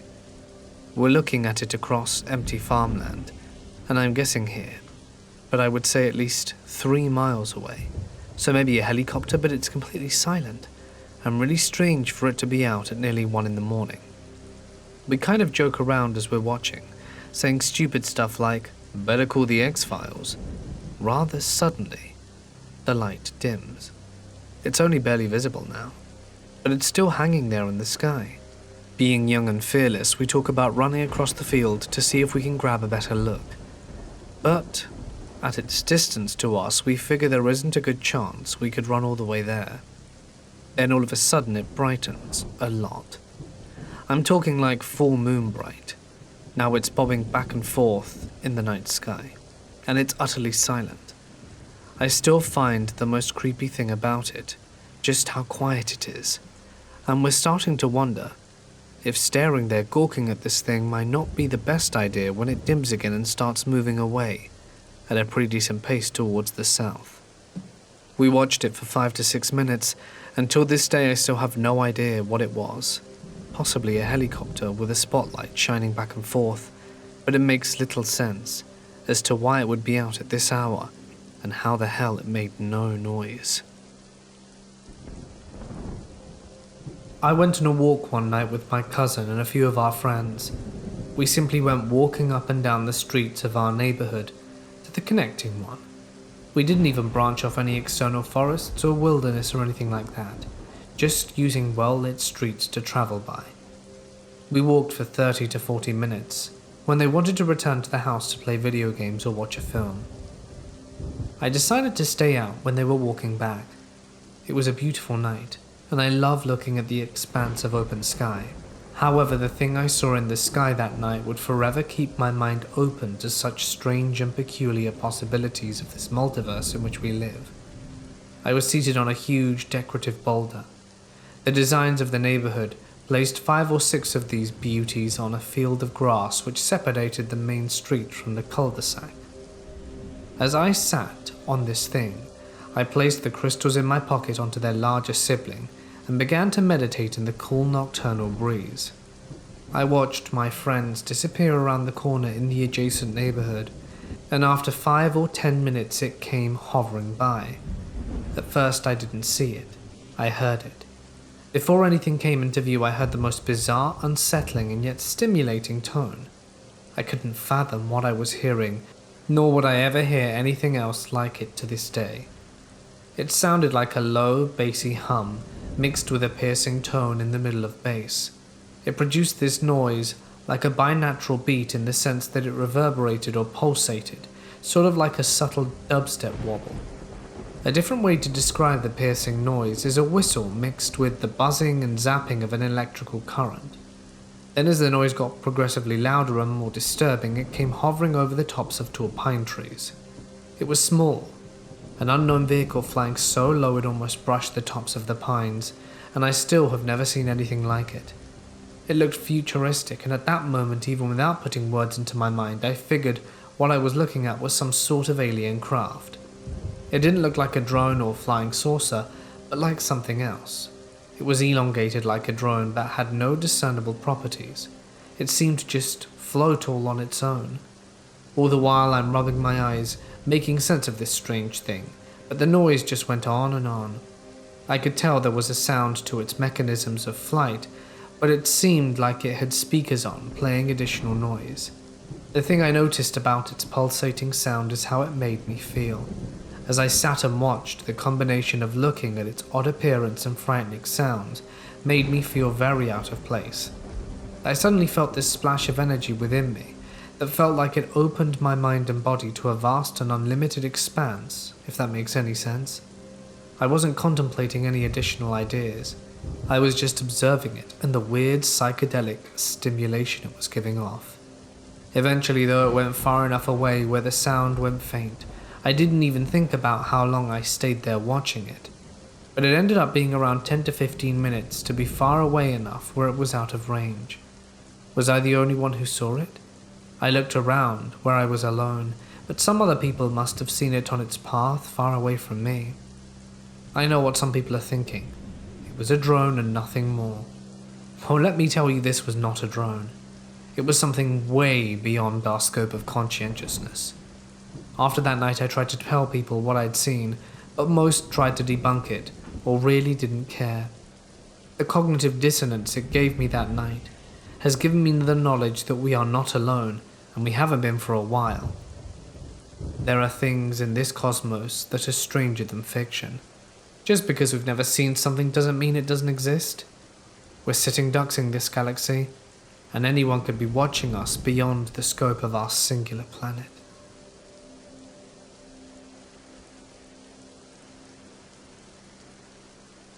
I was staying in a cabin on the border of Pennsylvania and Maryland in the mountains. One day we were snowed in, and when you're snowed in there, you're stuck. Now there are plenty of bears and deer up there, and we kept salt licks, corn, and all kinds of stuff around it, not to hunt, but just to feed them. Well, I walked by the back window, which is over the underground garage where we keep snowmobiles and four-wheelers, and I see this big brownish-looking thing in the woods, probably 50 feet from the cabin, just sitting in the snow. I was shaken because I'd never really seen a bear there, but heard the stories about them being around. So I ran to get my mum to show her, and as we walked back to the window, the damn thing stood up. And I don't mean like a bear, I mean like a big, tall man standing up. It then turned around and walked with a huge stride, and took off into the woods. We stood there shocked. What the hell was that? And my uncle just says, "Oh, that's just Sasquatch. He's a celebrity around here." I don't know if he was just trying to make us feel better by diffusing the situation with a comic remark, but I never went into those woods alone again. This happened decades ago, in the desert, on a lonely stretch of road in the middle of the night in California. My mother and I went for a drive with another boy. I don't remember anything about him now, just to pass some time. At some point, the car's interior filled with a red glow, and within seconds we realized the light was coming from behind us. I turned around and saw 2 or 3 red lights, maybe a car's length behind us. My mum was acting anxious and said she was going to pull over at the bend coming up. Now about this road. There was an empty highway about a half-mile behind us, and the bend led to a small community. There were no paved roads to turn onto between the highway and the bend. Wherever this mystery car/vehicle came from, it either came up really fast from the highway or was hidden in the darkness on the side of the road when we drove by. My mum pulls over at the bend to let the car/vehicle pass, but it doesn't. We watch the road continue on and see nothing. We look behind us and see nothing. We stare at each other, a little freaked out, and decide to head back home. My mum's boyfriend at the time seems surprised. "You guys were almost gone for 3 hours. I was starting to get worried." This was an adventure that maybe took half hour. That was it. What really got to me was my reaction a few months afterwards. You know those pictures of aliens, the big grey heads, the big black eyes, the slits for mouths? The first time I saw one in a book, I was terrified. Tears welled up in my eyes and I had to close the book and put it down. It literally took me years to not react that way. I'm really skeptical now. I don't believe aliens visit us or abduct us, but I have no explanation for what happened to me when I was a kid that night. This takes place one summer in 2010. I was a 14 to 15-year-old girl at that point. My family wasn't super financially well off, but my dad managed to pull together a family camping trip to Savannah, Georgia. Though Savannah wasn't home to the most beautiful of beaches, it was a beach that held a lot of sentimental value. I remember camping on Tymby Island many times as a kid. I was over the moon and excited to be going back for the first time since I was a much smaller kid, and this time I was going to be bringing my best friend. The weekend had never looked more exciting. The trip started off normal. We got to the campsite and my dad started to set up his tent. My oldest brother and his girlfriend were just hanging out. The other older brother busy exploring the site, and my friend and I hanging out on our picnic table near the rather small tent. After everything was set up, we were all just hanging out and relaxing as it was already getting late by this point. Might be worth mentioning that I come from a 420 family household, so please refrain from any judgment. We were just chilling, smoking a little joint when our camp neighbors pops out from his tent. He must have smelled our greens, so he came over and introduced himself. He was called Dan. He was around his mid-50s, 6 foot, give or to an inch. About ear-length, wazy, greasy-looking grey hair. Kinda made my skin crawl a bit, but So Dan comes up and introduces himself and asks to smoke with us. My friend and I didn't partake in the group chat as we didn't really like to talk to these older people, as most teen girls wouldn't, so we just conversed amongst ourselves nearby so that we could still smoke, but far enough so that we wouldn't have to engage in the conversations with Dan. I wasn't too worried as I had my 2 older brothers and my dad there for protection. And one thing about the middle oldest brother is that he was wild and would probably attack the guy if he tried anything. But regardless, I was still aware of how much Buddy gave me the heebie-jeebies. However, he didn't try anything, so that was cool. Just play guitar with my dad and the oldest brother until we all decided to crash. That night, my friend and I decided to sleep on the picnic table. The tent with my dad felt far too small, and we felt too cool to share one with him. One of my brothers was already asleep in the car, and my eldest brother took off with his girlfriend to go sleep on the beach, so we decided to sleep on the table. Bad idea. We spent the whole night being eaten by mosquitoes and felt like we were being watched. It was a terrible 10 out of 10, would not recommend, and we slept in the car for the rest of the trip. The next morning, Dan popped up on us again, and we were all smoking a morning bowl while readying ourselves for breakfast. My dad, being the total gent that he is, invites Dan to come along. At this point, he seems normal enough. Stinky, but nice enough. Never said anything weird to me or my friend, but I could just feel something off about him. But again, I felt relatively safe with my family nearby. My dad's not that tall, he's fit, covered in tattoos with long hair and several facial piercings. Total metalhead despite his big heart and the male equivalent of a resting bee-face. So, breakfast started off normal. We're all baked and giggling, enjoying our scrumptious breakfast, when all of a sudden Dan pipes up, and he starts talking about the show Hannah Montana. We all exchange glances like, is this grown-ass man really talking about a tween television series? So we all sit back and listen. Dan goes on about how beautiful Miley Cyrus is, how much he hates the character Oliver, and how cool the character Lily was. We were all like, okay, is this dude real? And then the dinger gets thrown out there. This guy, this poor delusional man, starts telling us that he's in a relationship with Miley. That when she has a love interest in the show, it's really just a subliminal message that she's sending him, and that in her lyrics, that her music is for him. We obviously didn't question it because it's all pretty clear that this guy's off his rocker, so what would be the point? We just all nod our heads and hurry up finishing our breakfast. Nobody even had to say what we were all thinking, so we just all tried to shrug him off until he approached us again. We all kind of caught on to how weird he was, and everyone sort of steered clear from him from then on. Later that day, after we had digested our food for a bit and relaxed, we all decided to hit the beach. The part we went to was near a pier and a bunch of shops, so my friend and I decided to wander around and get a little time away from all the testosterone. We roamed the shops a little and pick out some cute necklaces and the works, then decide to head on over to the pier. Now the entrance of the pier has this little gazebo type stuff with tables and drinks and machines. So my friend and I decided we were going to plant our little tired asses there and cool off a bit.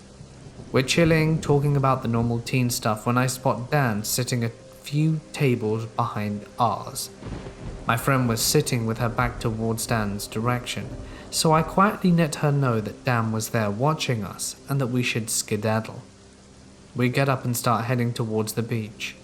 We get off the pier and make it to the beach and think we're in the clear. We hadn't seen him get up after us, but of course, we were very wrong.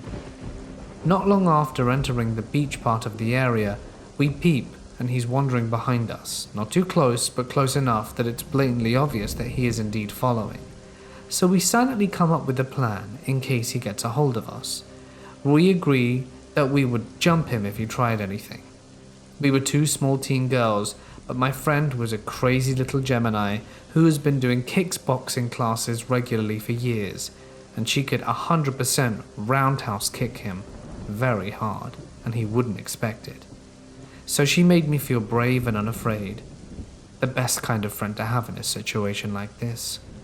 However, as unafraid as I may have been, I still knew it would be best to find either one of my brothers or my father.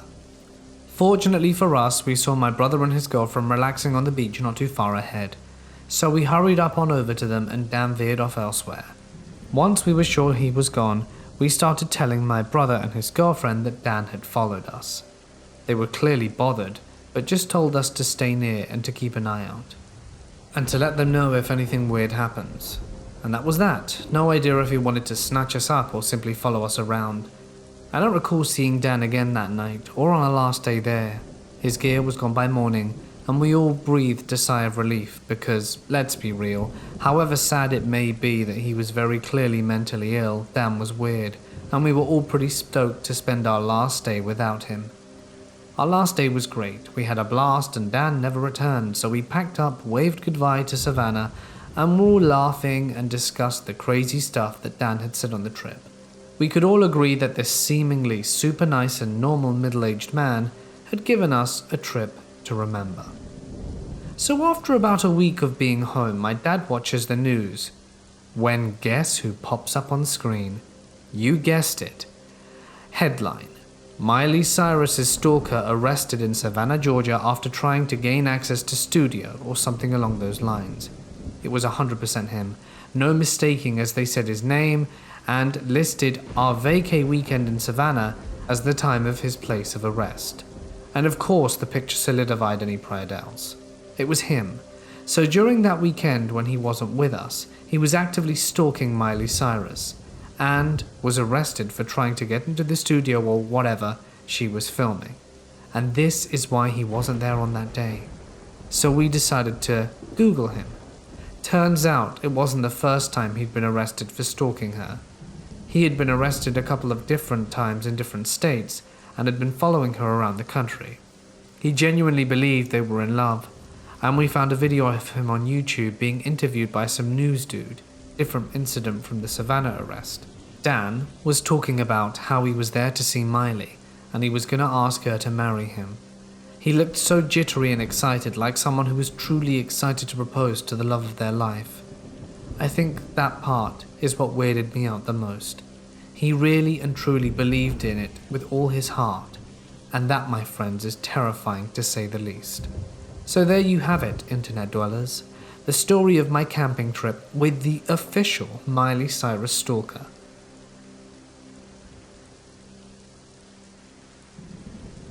The woods by where my father grew up have old abandoned houses scattered throughout the woods. I am from the Hudson Valley, New York. Anyone from around the area should know that the woods have old houses or at least the foundations remaining. When he was younger, he and everyone else basically would climb up this mountain to an abandoned house. He said it had old black and white nudes, but a lot of kids would go up there to smoke and hang out, so a lot of things were smashed. Part of the trip up the mountain basically involved climbing up a cliff, blanking on proper term, just a flat rock surface you had to scale. This was also his usual way down, so one night he went up alone and was working his way down. Night was settling in, and he was lowering himself down the drop, when he felt an odd presence and glanced up towards where he was standing. Basically what he saw was a quick glance, because whatever it was just made him climb down the mountain and run home. He described it as very tall, lumbering above him and covered in hair. It wasn't a bear, at least from the glance he got. Normally you'd take things your parents tell you and have some doubts, and her sharing some of his stories that he told me made it more believable. There was also the whole you see what you want to see thing, so who knows? I'm terrified of heavily wooded areas, if I'm honest. About 6 years ago, I went out with my friends one night to watch the Perseid meteor shower. We head out to the countryside to visit a park, which is considered a dark sky reserve. But we got lost and ended up in corn country. We pulled into a random church parking lot and watched the best meteor shower of my life. You could actually hear some of the meteors burning up in the atmosphere. At one point, some white lights appeared over the treetops. My friends asked me what it was, as I have my pilot's license, and figured it was just a pilot flying at night with some landing lights on. Out in corn country, some people must have their own private airstrips. Well, it slowly rose above the trees as it headed straight down towards us, and it soon became clear that this was not a farmer's little plane. As it flew directly over us, it had two forward-facing white lights and one downward-facing one with a consistent red light in the middle. I know from experience that these are not typical nav lights or arrangements for aircrafts. It also didn't have an engine sound, it just sounded like air, like if you turn on a shop vac, ignore the sound of the motor, and put the nozzle to your ear. It was steadily sucking around. I've never heard an aircraft sound like that before or since. The thing flew 150 feet over our heads, that it was so close enough that we could make out its shape by the way it blocked the stars behind it. The best thing we could gather was that it was shaped like a stingray. It left as it came and flew off into the distance. It didn't do any kind of unusual aerobatics that a normal aircraft couldn't do, but we just watched it in awe as it came and went. It was still a truly bizarre experience. I've also experienced missing time. It happened years before the UFO experience. One time when I'd gotten home from work, I checked my car's clock in the driveway and then quickly walked into my house. When I got to my house, it was about a half hour later, thinking my car's clock was wrong. I went back to fix it right away, so I wouldn't forget my car's clock also said it was half hour later. It's the summer of 2001, around July. I was living in a small town called Manville, about 45 minutes of Vigaville, living with my half-sister and her family, on a corner lot with a huge yard that is hedged all around. One night during this hot summer evening, I had an electric weed whacker, which I was using to cut down the weeds in the driveway. That's when I noticed a man walking on the opposite side of the street.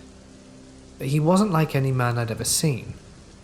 His gait was very strange, almost like he was hobbling, but kind of leaning to one side.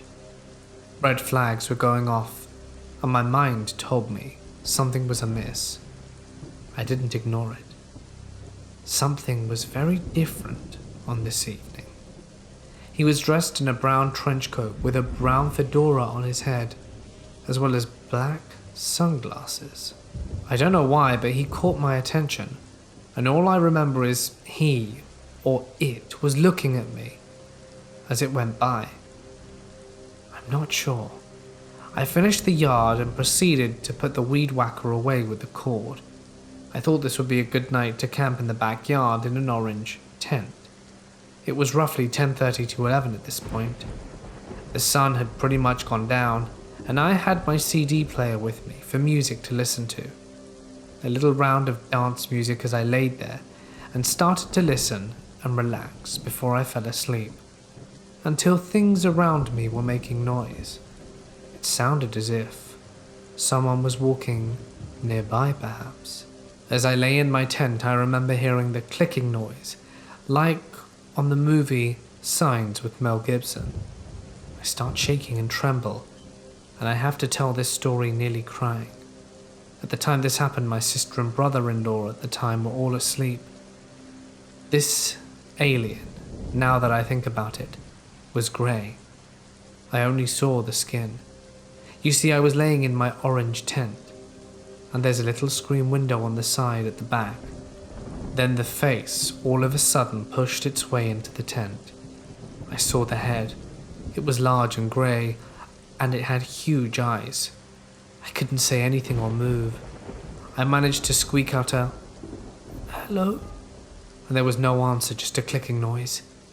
I shut off my stereo and sat bolt upright and jumped out of the tent to confront this thing. I could have screamed in pure horror and shock. When I got out of the tent, I caught this grey creature moaning as it ran through the hedges of our house. Thank God the back door was unlocked. I ran inside and tried to wake up my sister, but she was out cold sleeping, so I hid in my nephew's room under the bed. I also felt so helpless. All I could do was watch the yard light up with a fuzzy pink light.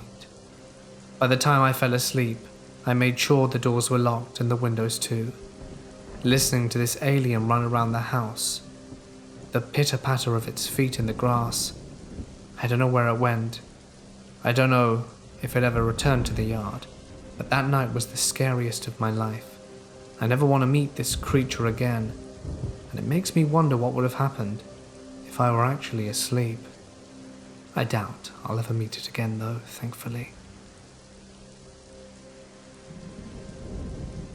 About 16 years ago, my family and I were up in the White Mountains of Arizona to cut our Christmas tree.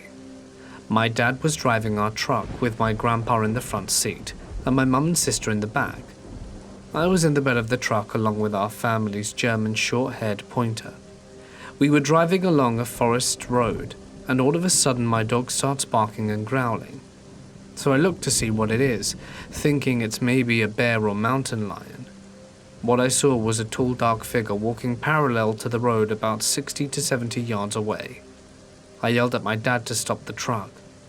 When I told him I think I see Bigfoot, he laughed and continued to drive. When I looked back to get another look at it, the figure had changed direction and was walking away from the road. The last thing I saw were the thing's head disappearing down a hill. To this day, I still do not have any explanation for what I saw. And every time the situation comes up, my dad always makes me tell everyone my story, just so that he can laugh at it. I have a friend who is really into UFOs and stargazing like me, and he went down to Minnehaha Falls in Minneapolis, which is kind of right next to an airport. We were in the dog park area, so we were there for a little bit before sunset. There were all these old ruins that date back to when it was called Fort Snellings, like old school rock outposts. We found one and sat down on it.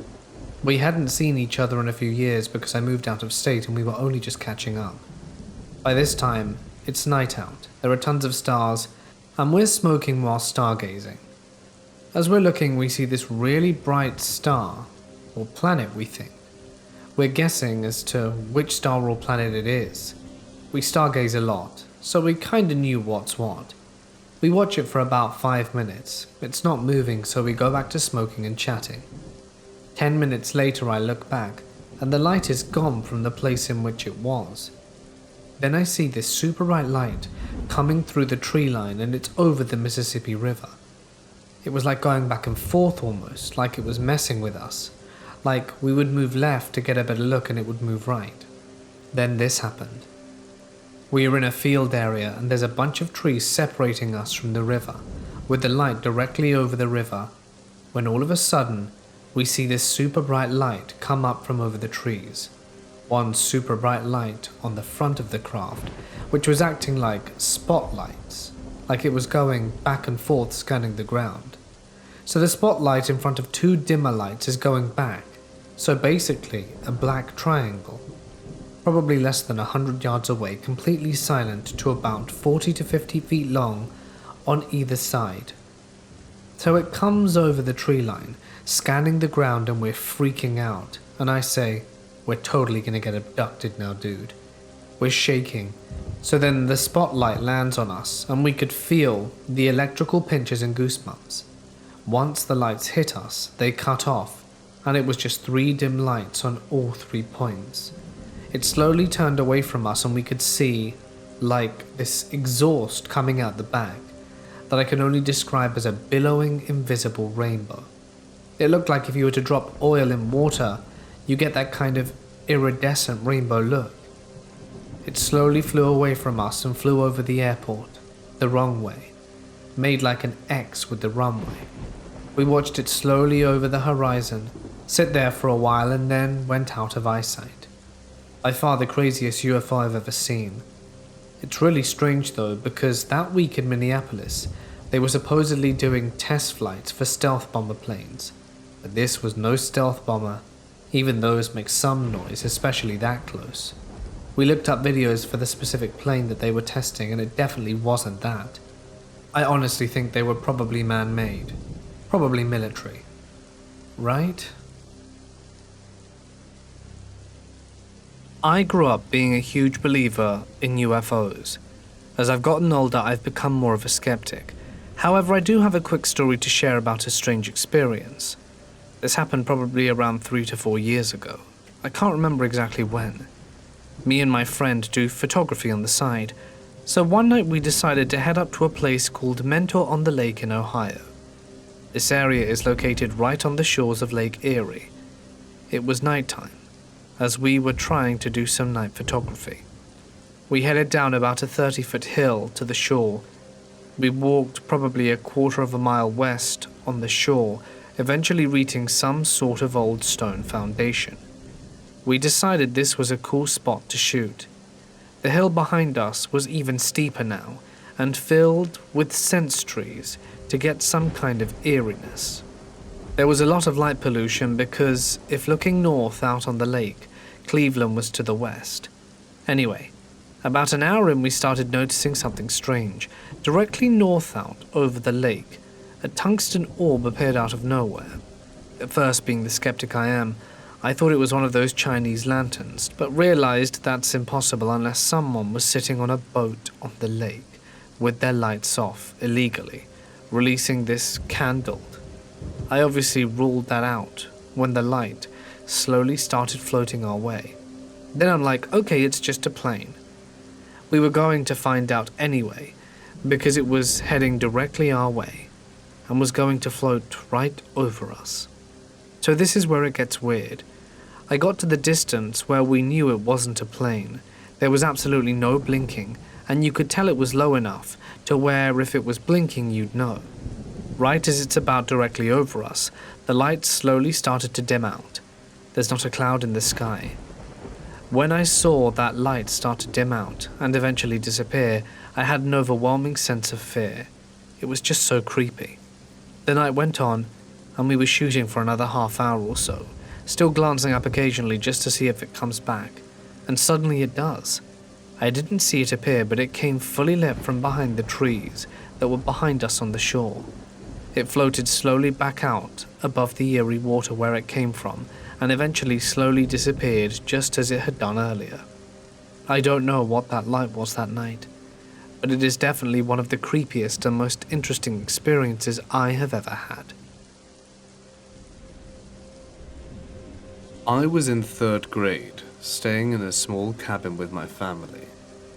My parents slept in one room with my younger brother in their bed, and my older sister in a sleeping bag on the floor. I slept on a couch that pulled out to a bed with my best friend Colin, who they let bring with us. We stayed up very late playing Game Boy, and I had fallen asleep when it was his turn at around 3 a.m. He woke me up by nudging me, and as I woke up I asked him what he wanted. He shushed me and pointed out the window above the couch where we were sleeping. Outside the window, we saw a swing set that was definitely taller than my dad. Towering over the swing set was this hairy, shadowy figure. It was very dark, and we were deep in the redwoods with no outside light other than the moon. The cabin we were staying in had a bit of a clearing, so it wasn't quite as dark as the forest. I was frozen in shock. I'd heard many stories of Bigfoot, but never thought it was real or that I would see one. The area was known for sightings, and they sold many souvenirs related to it. After staring at the creature for 60 seconds, I could see its eyes were looking back at us. It then walked downhill into the trees with long strides. We both confirmed with each other that we weren't dreaming, and it was positively amazing. We were both excited at this point, not scared. We must have both been exhausted from hiking all day and staying up late because we went to bed shortly after. The next morning we told my parents. They of course didn't believe us and said it was a nice story. We joked about how we both saw Bigfoot for years to come. Back in the 90s, my parents had come up to Shenandoah National Park for their honeymoon. A place they both love to go to, and we still go there to this day. They stopped at an overlook and they sat on the front of my father's old Jeep to watch the stars. After a while, my father had to get up to take a leak, and well, he's in the forest and he walks over to a tree and takes a leak, then heads back to the car. It's about 1 or 2 a.m., and they began getting tired, as they were hiking all day and were doing normal camping stuff, so they decided to start heading back. Before they got in the car, they saw a light, a really bright white floating in the forest light, and they just watched it. It shot from tree to tree, then to a tree in the center median, and snapped around in there and shot off into the forest, again bouncing from tree to tree faster than anything they'd ever seen. To this day, they swear by it, and we began calling it the tree hopper. Whenever we go to the overlook, we get the feeling we're being watched, and we get chills down our back. We saw the same thing a few years ago, but this time in BJG Meadows, about 3 a.m. on a night hike, walking through the meadow, on the stone drive, hopping around the trees and then vanishing, only to be seen again as we were driving away in a small cluster of trees. And we haven't seen it since. On another occasion, I was in the car with my brother, and we were on our way to the store to run random errands. Now, at the time I was young, about 13, so I looked out the window and watched the trees go by. I looked up into the sky looking at the clouds when I saw a very fast grey ball shoot off in the distance, then stop dead and turn back and repeat before slowing down to a stop. After a moment, what looked to be 2 military jet fighters flew out from behind the clouds, and this thing shot off like a bullet, and they tried to follow it. I watched as long as I could, for only a few moments, and my brother and I were freaking out over it. To this day, we still talk about it. A group of friends and I were staying at this remote cabin that one of my friend's cousins owned. There were no real roads leading to the cabin, and it was a good 3/4 day hike from where you parked the cars. I couldn't go at the same time as everyone else due to work obligations, so decided to head up that same day but later. It would mean I would have to camp for a night by myself though, as the latter part of the trail is too dangerous to be taken at night, especially by someone who doesn't know it. I didn't care. I was kind of looking forward to it, as I've never camped alone before, so I was in the middle of these woods when the sun went down. I got my camp set up in this small clearing, probably about 40 feet across, get my campfire going, and pitch myself a small one-person tent. Do all that camping stuff like cooking hot dogs over a stick over the fire and s'mores. I'd probably stay up a good 2 to 3 hours after dark. It was mid-autumn, so the days were somewhat short. The entire time I thought I heard stuff moving in the woods at the edge of the clearing. I didn't think anything of it at the time, because the woods are of course full of animals. But as the night went on, I realized that whatever it was just circling the clearing over and over. Once I started paying attention, it made 4 or 5 laps around before I decided to get up and investigate. The noise stopped as soon as I stooped up, and I thought I heard sound going away through the woods. I just shrugged it off, thinking it was a fox or some curious critter that got scared when I stood up. I decided it was time to sleep, douse the fire, and climb into my tent. I start to doze off, and stay in that half-asleep, half-awake state for a while. I normally hear weird stuff when I'm in this state, so I don't think much of it when I hear a voice. Something then wakes me up all the way, and I realize the voice is real. I'm right outside my tent. It's just above a whisper, and I'm not sure if it was another language or if they were just speaking English in such a way that I couldn't understand it. I lay there for some time, I don't know how long, listening and waiting for something to happen. There was just enough moonlight to light up the walls of the tent, so I can see a hand pressed into the wall of my tent down near my foot. This freaks me out, and I sit up quickly. Whoever was outside the tent tore us out of there, like running full sprint through the woods. I get out of the tent and shine my flashlight around to see nothing. I was expecting there to be a bloody handprint on the tent, but nope. I didn't sleep that night. I packed up camp at first light and booked it to the cabin. This all happened when we were far younger. We used to play in the front part of the woods and never ventured very far back. This was our play area for years. We never had an issue nor a scare. This area was pretty and well wooded. Well, one day my brother Jimmy, my best friend Sarah, and my brother's best friend Ian are all building a dam in the middle of the small creek that ran through the park and the woods. The boys decided that we were going to head back to Ian's house for some snacks. Sarah and I said that we would stay and finish our camp area. As we are all moving rocks around, I get a very odd feeling come over me. A strange feeling that we're being watched. I immediately think the boys are trying to scare us and just continue with what we're doing. Sarah and I load up some big rocks and head back to the creek and put them down to the dam. I get the feeling again and stand up, and I see something straight in front of me about 30 feet away.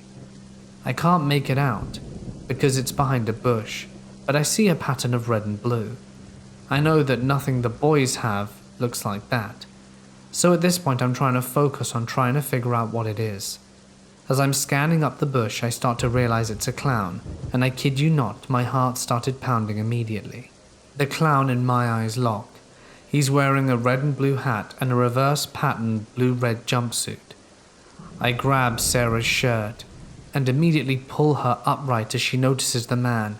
He's smiling with a full face of makeup and has a huge weapon. We both say nothing, staring at him and the sharp object in his hand. We then break into a run as fast as our little legs can carry us, and he follows. We hear the twigs snapping and the ground crunching, but we're booking it. We run through the front of the woods, through the side of the park, and up to her dead-end street. Ian and Jimmy are 2 houses up from the end and see us running and are screaming what's going on. While running past, we scream a clown and they start laughing. We're still running and screaming for our lives and finally make it to the middle of the street where Sarah's dad Danny is now running out the front door because he hears our screams. We met Danny right at the beginning of the neighbor's house and we were all trying to explain what we'd seen, and he says, "Girls, stop it now, this is ridiculous, what are you talking about?" We try catching our breath. By this time Jimmy and Ian have caught up to us. We are crying and pointing and telling Danny that we saw a clown with a sharp object. Jimmy and Ian are laughing, and Danny is coming and asking if they played a prank on us. About this time, an old yellow Pinto type car comes from the dead-end road, pulls up right next to the sidewalk of the yard we're in, and sure enough, plain as day, it's the clown. No hat this time, but he still had the weapon in hand, and is telling us to come here. Danny starts shoving us towards the house, and he himself is scared and running. The car drives off down the street. We get inside and Danny calls the police. We had to give statements and the police patrolled the neighborhood and the park for a few weeks. We were never allowed to go to the park again, and a few months after the city started to clear out the woods. They cut down many trees and make it a walking area that you could see all the way through to the train tracks. My friend and I used to talk about this many times, up until she passed away. No one would believe what we had seen. It was just so scary. I think they only got to see him because whoever it was had to go down the dead-end street to leave the neighborhood. Either way, this man was not afraid of us, nor the small group of people that gathered from our screaming. He very bravely stopped right in front of us as her father tried to comfort us and calm us down, all while flashing his weapon. We're lucky to be alive. Had it just been one of us left in the woods, which sometimes happened, I don't think there would have been a large group of 4 of us any longer. Sarah's dad stopped drinking that day, and we all ended up with fear of clowns. A few years ago, I was in central Arizona with a few friends driving out on some Forest Service roads around 9 p.m. We stopped at this giant boulder just sort of sitting out in the ground, and climbed up to sit and enjoy the desert view for a while. We're sitting there talking when I noticed this weird orange light, looking like a bright star out in the sky. At first, it's just sitting in one spot, but then it starts moving around fast as hell in all sorts of directions, just like your typical UFO dancing light phenomenon that you see on a hoax video. I can't quite remember how it showed up, whether it just appeared or flew into view, but a second identical light showed up, and these things just started looping and darting around the sky. At first, we chalked it up to some people flying quadcopters, as they are the only thing I've ever seen dart around like that. However, as quiet as we could be, we couldn't hear so much as a low hum. It was dead silent out there. Mind you, I grew up in central MD, right under the flight paths for an airport, so I knew planes, what they look like, how bright they are, and the weird optical illusions you see when they fly through haze and cloud. At this point, we had all lived in Arizona for a few years and were very familiar with satellites and how they look. The distances these lights seem to be covering. Picture your horizon as a circle. I'd say they were going back and forth across the distance, about 1/6 of that circle, all while appearing to be a distant plane, combined with the total silence ruled out quadcopters. They pretty much just danced around for a few minutes before they both shot off in one direction extremely fast and faded away in the blink of an eye. I don't know what to tell you. I honestly have no idea what they were. The grim reaction we all had was turning to each other afterwards and saying, "Well, what the hell was that?" We were camping along the Sunshine Coast in lower mainland British Columbia. It was the off-season, so not too many campers in the area, and we were in some beautiful land, lush jungle-like forested area right beside the ocean. 5 a.m. in the morning, right before dusk, right behind our tent. We were camping by literally no other people. I hear this strange sound, like a woo-wee kind of sound, as loud as it could possibly be. I woke up real quick and asked my husband if he heard it too, and he said he did. I asked him what he thought it would be, and he said, "Do you want me to be honest with you? I think it was a Sasquatch."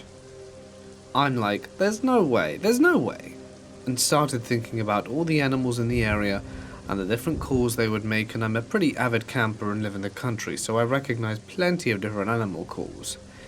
Cougar? No. Bear? No. Owl? Nah, I didn't think so. I didn't go to sleep and kept the knife in my hand for an hour before the sun came up, while I was on my phone googling what Sasquatches sound like. I know there's a ton of conspiracy about this, but we did find a recording of a supposed Sasquatch that sounds similar to what we heard. I can't find it now. We went to town later that day and told a local, and he's like, "Yeah, lots of sightings around here. Natives even have a totem dedicated to them." My mum likes to tell me the story of how my great-grandma could run faster than her.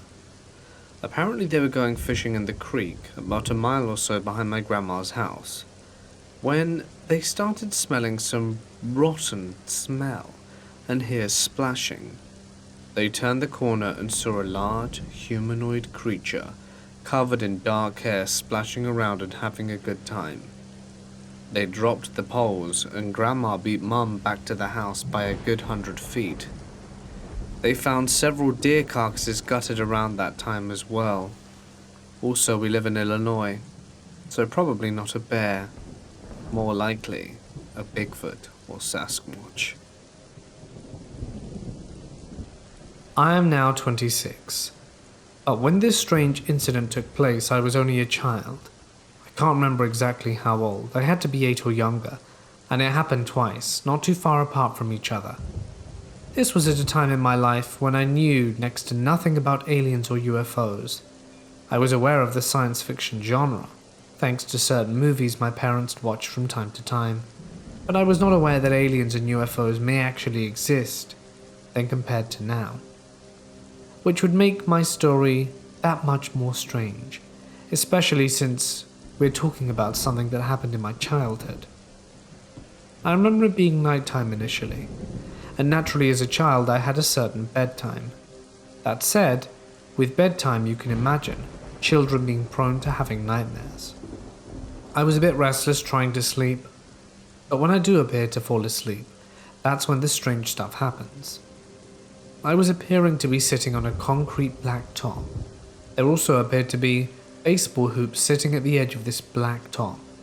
I'm not really sure why, but even as I write this 15 years later, I can clearly remember the details. I don't know if I was influenced to do so or not, but I did so by myself when I look over to my left and I see it. It was what I can only describe in present day as some sort of craft, an object, a UFO perhaps. Even stranger, it wasn't like it was just hovering high above the sky or anything, and it looked to be broad daylight during this scene. No, whatever it was right there hovering maybe a foot or two above the black top. I would have to describe how this thing looked from my perception, but the exact dimensions of the strange UFO-looking object had become hazy over the years. But it was black in color, kind of shiny, perhaps possessing a metallic surface of some sort, and I remember that it did appear like it was a very large craft. If I referenced to the dimensions of said black top, which was actually a larger surface, the craft had a kind of unusual shape as well, and appeared both tall and wide, as opposed to having a thinner disc-like appearance, although it was also a bit longer than it was wide. It started off slightly curved at the top, before coming down, widening outwards, after creating a sort of 15 to 30 degree surface along the edge, before it met the bottom. I can't remember if it was flat at the bottom or slightly curved like it was at the top, but it did have a slight edge as it met at the bottom. The weird thing is this craft just seemed to hover there, making a sound that was equally unusual. The best way I can describe the sound is it starts off with some sort of intake, like it was something to do with an engine, like the air was being taken into the craft, but what followed was a sort of strange whirring rumble. Imagine the sound of a car engine passing by your house, but muffle the loud engine sound and give it more of a high-tech sound. It's like a zooming sound, only it wasn't moving. It was just hovering right there in front of me within a close enough range that I could literally touch it. And now that I think about it years later, if this had been a UFO, I almost feel like those sounds must have been from the craft's power system, even if it's an engine, and that it was the high-tech electromagnetic machinery I was hearing. This experience didn't seem to end with much else happening. It was like I was there to see this strange craft and then it was over. I can't remember how long it had been since the initial experience, but it definitely wasn't the same day. And what surprised me even more was the same or strikingly similar scene was how I was experiencing the second incident. The same black top, the same basketball hoops sat on it. Moreover, this strange craft was black. The same appearance and the same sound. Whether it was the same sort of UFO type experience or just a dream, it's hard to say. Since I didn't mention, I remember trying to sleep prior. And people tend to say it's difficult to distinguish your own dreams from something that actually happened. But this is something that makes little sense to me. Why as a child with little if any knowledge about aliens and UFOs would I suddenly experience such a thing? I could imagine it happened to older folks, but a child like myself at the time? I don't know. I'm not really sure what to think. When I was around 12, my family brought a fishing cabin by a small river about 70 miles from our home. On our first visit to stay in this cabin, it was kind of a work vacation, meaning we were painting and fixing and stuff, as well as fishing. One of the people who lived near this cabin came over to say hi and introduce herself. During the course of her visit, she told us, "Don't be afraid of the purple glowing mist you'll see. It's just from the UFOs and they won't hurt you." All of us kids sniggered at this, while elbowing each other, so my mum chased us off and apologized to the woman. She later yelled at us for being rude. 2 nights later, we were out fishing with my dad. The stars were amazing, without the city lights to pollute them. And we were all pointing at different constellations and challenging each other to name them. My youngest brother pointed to a perfect circle of about 7 bright stars and asked, "What are those called?" We all kind of froze and stared, because, well, there's no such constellation, yet here it was. While we were looking at the stars, they took off silently in different directions and vanished all over the horizon. We ran. Looking back, it was stupid to run. I mean, the things were already gone, but we were spooked, and we ran as fast as we could back to the cabin where Mum was sleeping. About half the way there, our dad overtook us and ran straight into the cabin ahead of us, slamming the door. When we got into the cabin, he told us, "Just shut up, go to bed." He sounded angry, so we did just that. The next morning at breakfast, when we tried to talk about it, he said angrily that he didn't remember any of it and to stop with the stupid stories. My sister asked why we ran then, and then he said he was tired and wanted to go to bed. He was tired, so he ran? My dad could be a real goober sometimes. This wasn't the only time we saw things in the sky while staying there, but it was the most interesting. We tried on a few occasions to get pictures, but it was the early 60s and cameras sucked half the time back then. At least the cheap kit cameras we had did. We were afraid to ask to use Dad's good camera for that. We only had that cabin for a few more years when my dad suddenly sold it. We never could get him to talk about that night. He would firmly deny it ever happened. We never did see the purple glowing mist though, even though we looked for it.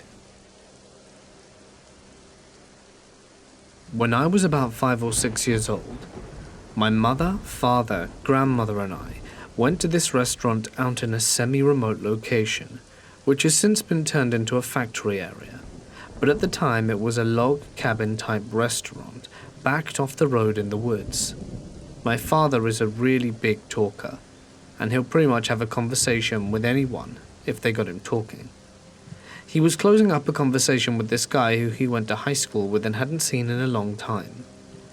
My mother, grandmother and I went outside to head onto the vehicle. I was getting tired because it was late, so my grandma picked me up. She was holding me in a bear hug. Then I saw something.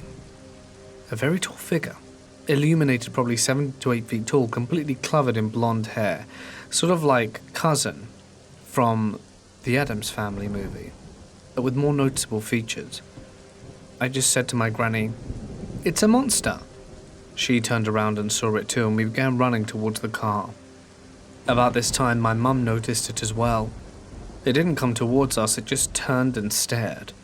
We were freaking out, and then my dad came out the building. He started running too because we were terrified, but didn't get a chance to see it, because once he came around, it took off into the woods, or at least out of eyesight.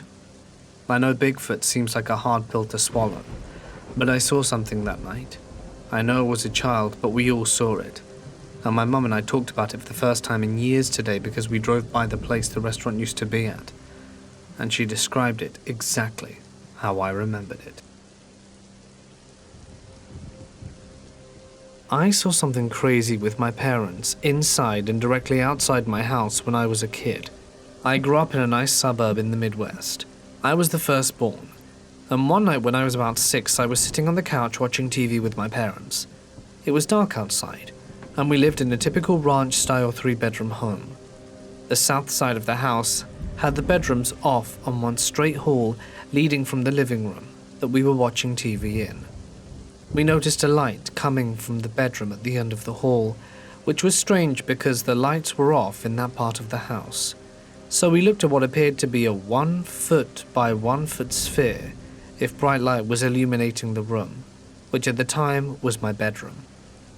As if it realized it was being observed, the sphere then moved through the wall outside, into the small alleyway between our house and the neighbors, and then proceeded to move around the house very quickly in a matter of seconds, which we observed through the windows before it vanished.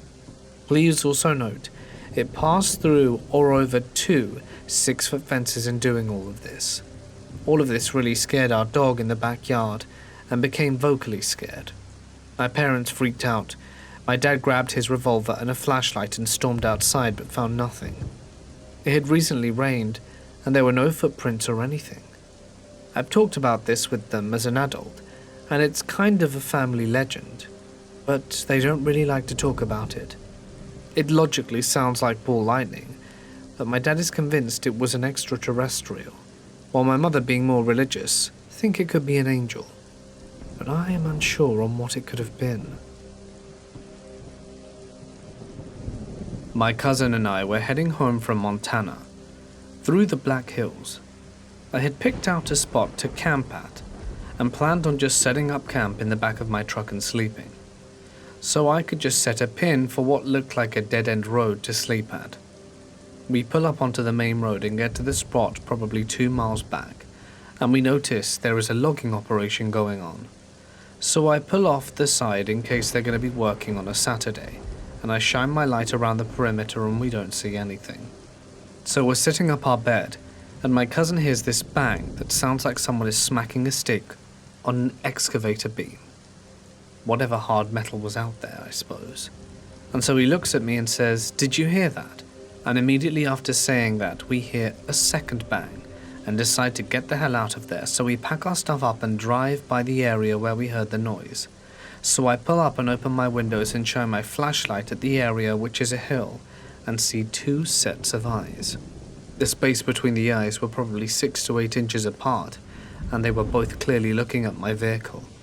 One was about 6 feet off the ground, and the other was probably 4 foot taller. So I reverse because they're moving around, and I yell out the window, "Hey, who's there?" I don't get a response, but just drive the hell out of there. Ended up concluding it was probably standing on some sort of equipment, but I'm not sure what those eyes were. I'm going to speak to the local rangers and community tomorrow. I really need to know what happened in Hay Draw. I went camping with my family. The setup was altogether 14 of us, including my baby niece and our friend's infant goddaughter, with people hopping in and out of the camp for work-related reasons. So the campsite was split in 4, with my aunt and uncle on the top left, and my cousin, her husband, and her baby on the top right. The friend of the family, which includes 3 people and 1 baby, and finally the bottom right, where me, my cousin, and her boyfriend, my mum, and my sister were situated. So everything went off without a hitch for most of the week, with everyone having an overall good time. But just as we thought everything was going great, a car pulled into the campsite next to me. 2 bald, middle-aged men got out the car, who we didn't think much of at first. It was later that night we got a taste of what we were in for. The way our campsite was positioned in the state park, we had to walk all the way down the street to get to the bathroom. And this particular part of the story was told to me by my cousin, and I'm not 100% sure how it really went down.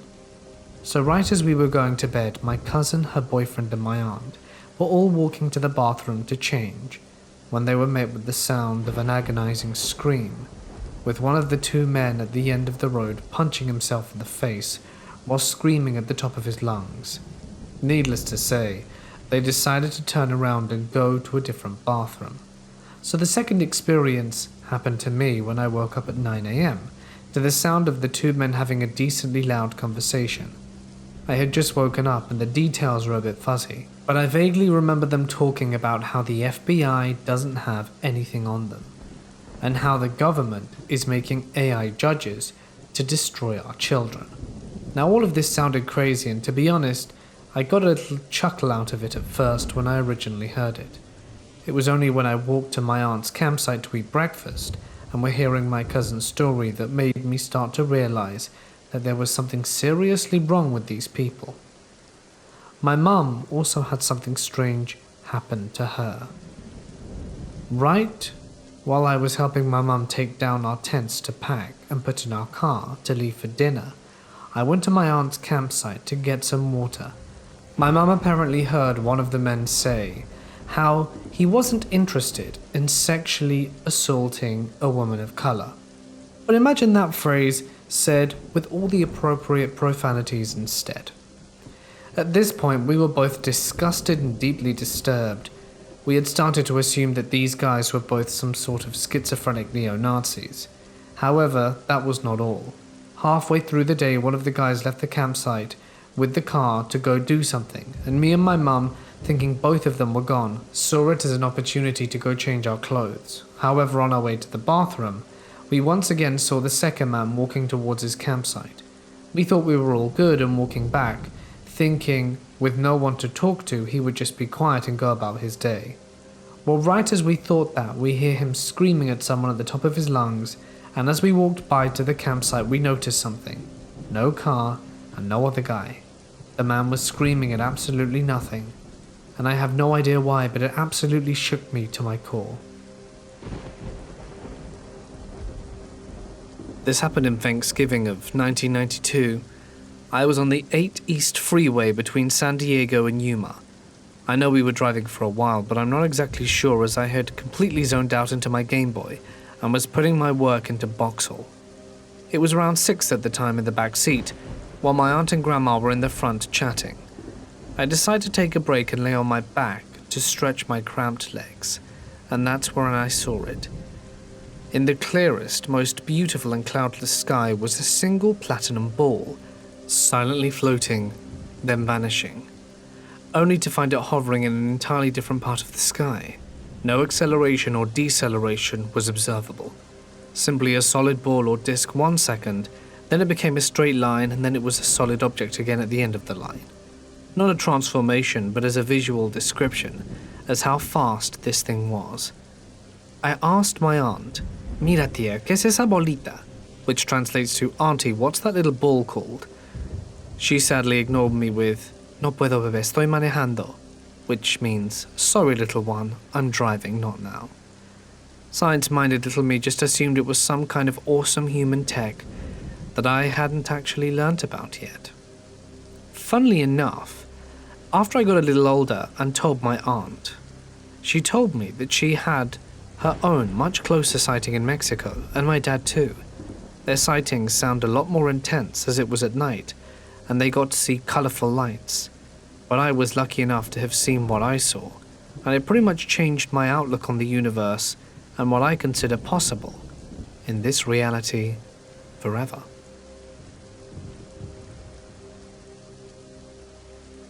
I live in a really small town in Hungary. At the very end of town, just me and my neighbour next to a forest. We have been playing a lot in the forest, and we saw strange things in there from a very young age. My friend Barland showed me about Bigfoot. I immediately opted to take a look for it in the forest. Keep in mind I was 7 at the time, and we went with a hatchet, knife, flashlights, and food, and swept through whichever area we could. Part is separated by a train track, and also the ruins of a house. There was a bridge under the train track for the river passing under, and there we found large patches of fur. My friend kept a sample from it. We also have a ranch as we keep horses, and some fences were scratched, torn and broken in half, some even gone, and in the scratches, bits of fur. So we kept going back to try and find Bigfoot. We set up traps, bait, and even went camping, sometimes sleeping in the forest, having watches at night from my house. Here are some encounters. The first time was a patch of fur. The second was a human-like creature eating parsnips from the barn we had, which I saw at night while feeding the dogs. I told Father, and we came back with his gun, actually seeing the thing run away, even faster, as I didn't know who or what it was. And this is the kind of person who will be slapped by an alien and not believe it. One time my friend's rabbits were cut open and freed from the cages, almost surgically precise, with half of their insides missing. Then during a late night sweep, I laid down to tie my shoe while my friend was looking around, when a 6-foot-tall thing ran past me towards my friend, who jumped, and his flashlight threw a clear view of it. It was definitely nothing from this world. 6 foot tall, light brown hair, and built like the Hulk. The thing ran over my friend, literally leaving him with a broken rib, and we never went back to the forest since. The town mayor, who I maintain a good relationship, called the police on dogs vanishing. He told me that animals would go missing or turn up dead. I wonder if I set up traps if I'll get anything. No one in the town suspects Bigfoot, nor is my friend's rabbit incident Bigfoot related. I'm just saying it's all suspect. There's definitely something strange out there. About 10 years ago, middle of summer at my grandparents' place, myself and 4 of my relatives were sitting around by the pool at 8 p.m. There was a blackout in the suburb at the time, so there was bugger all light coming from anywhere, and we had been using the pool to cool off in the absence of air conditioning. Because there was very little ambient light, we had a much better view of the sky than usual, so we were all looking up at the stars to spot constellations. At first I saw what I thought was a little comet or a satellite or something. It looked like a dim star moving across the sky fairly quickly. It looked like it was going from east to west, and we watched it for a few minutes as it made its way across the sky. But when it was almost directly above us, it came to a complete stop. I don't mean it just slowed down, I mean it stopped completely. I had just sat there for a couple of minutes, and then started moving again. But this time it started to head north. Then after 10 seconds or so it stopped, changed direction again, and continued moving for another 10 seconds. It kept doing this for about 5 minutes, constantly changing directions and stopping. Each time it took off again, it didn't seem to accelerate at all. It just took off at full speed and then stopped immediately. After making a final change in direction, it stopped once again and then just vanished. It was as if someone had flicked a light switch. To this day I have no reasonable explanation for this. I've tried to justify what I saw a few different ways, but I still can't come up with anything. Me, my parents and my friend were camping at Tuckahoe State Park, and the last night we were staying there was very creepy. Me and my friend were hiking the trails all day, and we thought it would be a good idea to go to the lake to watch the sunset and talk about random things. There was a red car sitting in the parking lot near us, but we didn't see anyone around. It was almost dark out, so we decided to leave, but I had to use the restroom. When we got in the bathroom, there were no lights, so it was pitch black. I have to have a friend shine a flashlight, and I was washing my hands and this strange alarm started to go off. So me and my friend ran out of there, quite creeped out. When we did get out of the bathroom, it was dark, and we also had to walk back into a 1 mile sort of trail back to our campsite. When we walked into the woods, my friend swore she'd seen a person standing near the entrance of the path, watching us on the trail. The walk seemed so long and dreadful. I had this eerie feeling someone or something was watching us. Not a few minutes on the trail did I hear fast-moving footsteps, and I began to see things from the corner of my eyes. We decided to call my parents and tell them to hurry and come to the trail that we were on. My friend's phone was about to die, and that was the only way we would have a light. After what seemed like ages of having the feeling like someone was following us, we saw flashlights and noticed it was my parents. We ran and started telling them everything, but they didn't believe us. The next day we were packing up our things and I look over and there was the same red car just a few camping spots down from ours. After that I was ready to get out of there, just knowing that perhaps the same person was just a few spots down from me. I've seen a few UFOs. And by UFO I mean that literally. I have no clue what they were. All I know is that they were flying and I couldn't identify them. The first one was when I was in 7th grade. Me and my best friend Bob were up late watching Robot Chicken on my laptop, laughing to ourselves, when suddenly we keep having these red and blue lights shine over the laptop screen. We went over to the window to look, and in the sky was this ball of light. It kept shifting from red to blue, then orange, then blue. That pattern repeated. And then we tried to use his telescope to see what exactly it was. We couldn't tell, even with the telescope. Finally, it sort of drifted off to the left. Haven't spoken to him about that lately. I'll check with him and see if he remembers tomorrow. But the second one was weirder, considering I experienced it with my mum. We were taking the trash out, and it was a clear summer night. I looked up into the sky to see this brightish reddish light over the trees, and mentioned something about it being Mars. My mum replied, "That's not Mars. I think it's coming towards us." Sure enough, that light, that wasn't flickering or blinking in any way, whizzed directly overhead. It was moving. We sort of just went back inside and locked our doors. Weird stuff. I lived in southern Oregon at the time, on a 30-acre ranch. Our property backed up to a river, and across from the river the woods. I came home from work one night to an empty house, and as I'm walking to the back door from my truck, I hear rustling in the bushes. We normally get a lot of deer traffic through the property, so naturally I just come and yell, "Hey!" It wasn't a deer though.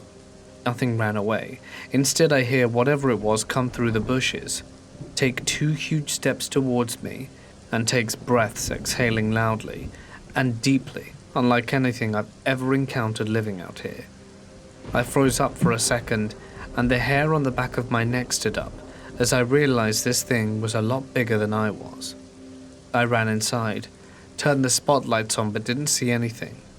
I told people this story and they always say, "Oh, it was a bear or an elk." I'm familiar with bear and elk sounds, and the only bear we have out there are skittish black bears. What do you guys think it could have been? The 2 steps towards me sounded like a man stomping as hard as he could, and the breathing was deep and gruff, almost like a bull. My significant other and I were roading in the Cibola National Forest. On a few of the turns there's a spot in the trees overlooking a cliff. At one of these we saw a weird thing in the car. I can't even really say it was in the sky because it was so close. I could see the other parts of the mountain behind this thing. It did this weird thing, almost like a loading bar, lighting up white back to front, then vanished. I still don't know what the thing was, we both saw it.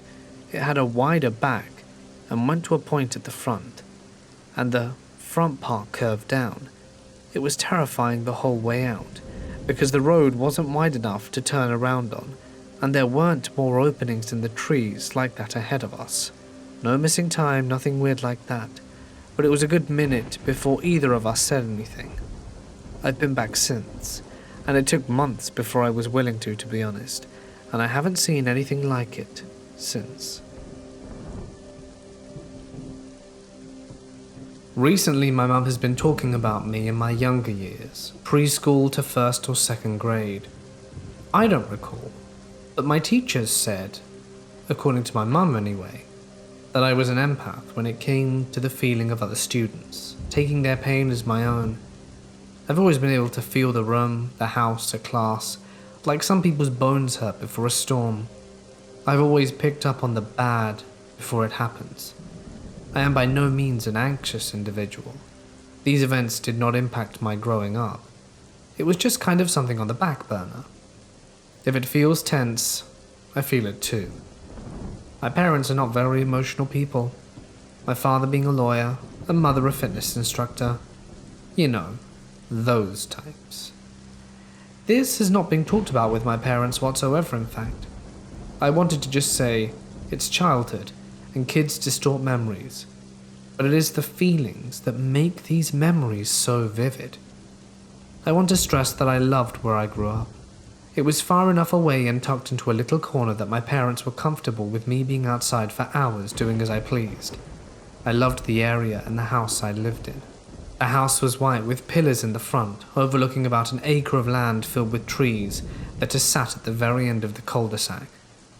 I've had the best room, because it has the huge princess-esque windows that sat floor to ceiling and allowed the light from the room below the kitchen to the light up to my room just a tad, and I could see the woods, the butterflies in the summer, and hear my parents below me. It was the safest area possible. Now, this may have just been childhood paranoia, but it wasn't anxiety I was feeling. It was like waiting. I never once had a sense of relief growing up, anywhere, whether it be at school or at home, preschool specifically, and up until elementary school I remember checking all the doors one last time, asking Mum if the alarms had been set the night before, because of the things that I would feel in my room. I never told her why. Now, let me take you to your typical night. I would wake up in the middle of the night, whatever time it was. I was too young to have an alarm clock. To a feeling of dread. This happened for years. Through elementary school, the feeling happened infrequently, but just often enough for me to think, okay, here's that thing. Maybe if I don't move, nothing will happen. I'm sure everyone is familiar with the feelings of eyes being on you or being watched from afar. This is the feeling that would burn into me and would wake me, and I would feel it as I lie there awake. As I've mentioned before, I've always been able to feel the room. The feeling of dread and guilt would hang in the air, and all I could do was pretend I was somewhere else. Some nights, though, I was brave, and when I looked up, beyond the curtain, my ceiling would be darker than black. My open windows that would usually illuminate my plastic stars were instead illuminating nothingness. Just imagine a funnel upside down, jet black, warping. That's what it was like to stare into. This cold and heavy black vortex over my head, over the room. I have memories pleading in the dark to come back a different night. And this is very profound. The begging and the returning. This happened for years. I remember pleading in my head to something to just take a different night. Although I don't remember anything ever past that. I don't know what you make of it. I think, maybe, just maybe, it could have been what I experienced before I had an encounter with something unknown. Whether it be from this world or another, I cannot say. But that's what I felt like before the nothingness and passing out. I would love to know if anyone has ever had a similar experience to mine, or is it just my 5-year-old brain being dumb? I'd love to hear your thoughts. This happened a few days ago.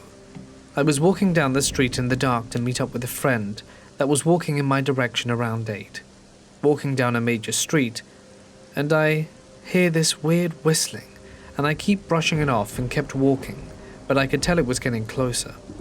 If any of you know what a turbo car sounds like when it starts up, all that air rushing and the high-pitched squealing, it sounded a lot like that.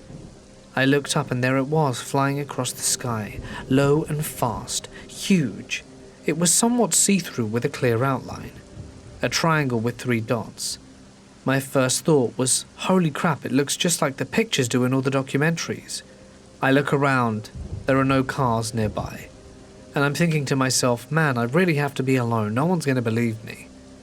Not even a minute later I meet up with my friend and asked him if he heard the whistling. He said, yeah. Then I asked if he saw it. He replies with, saw what?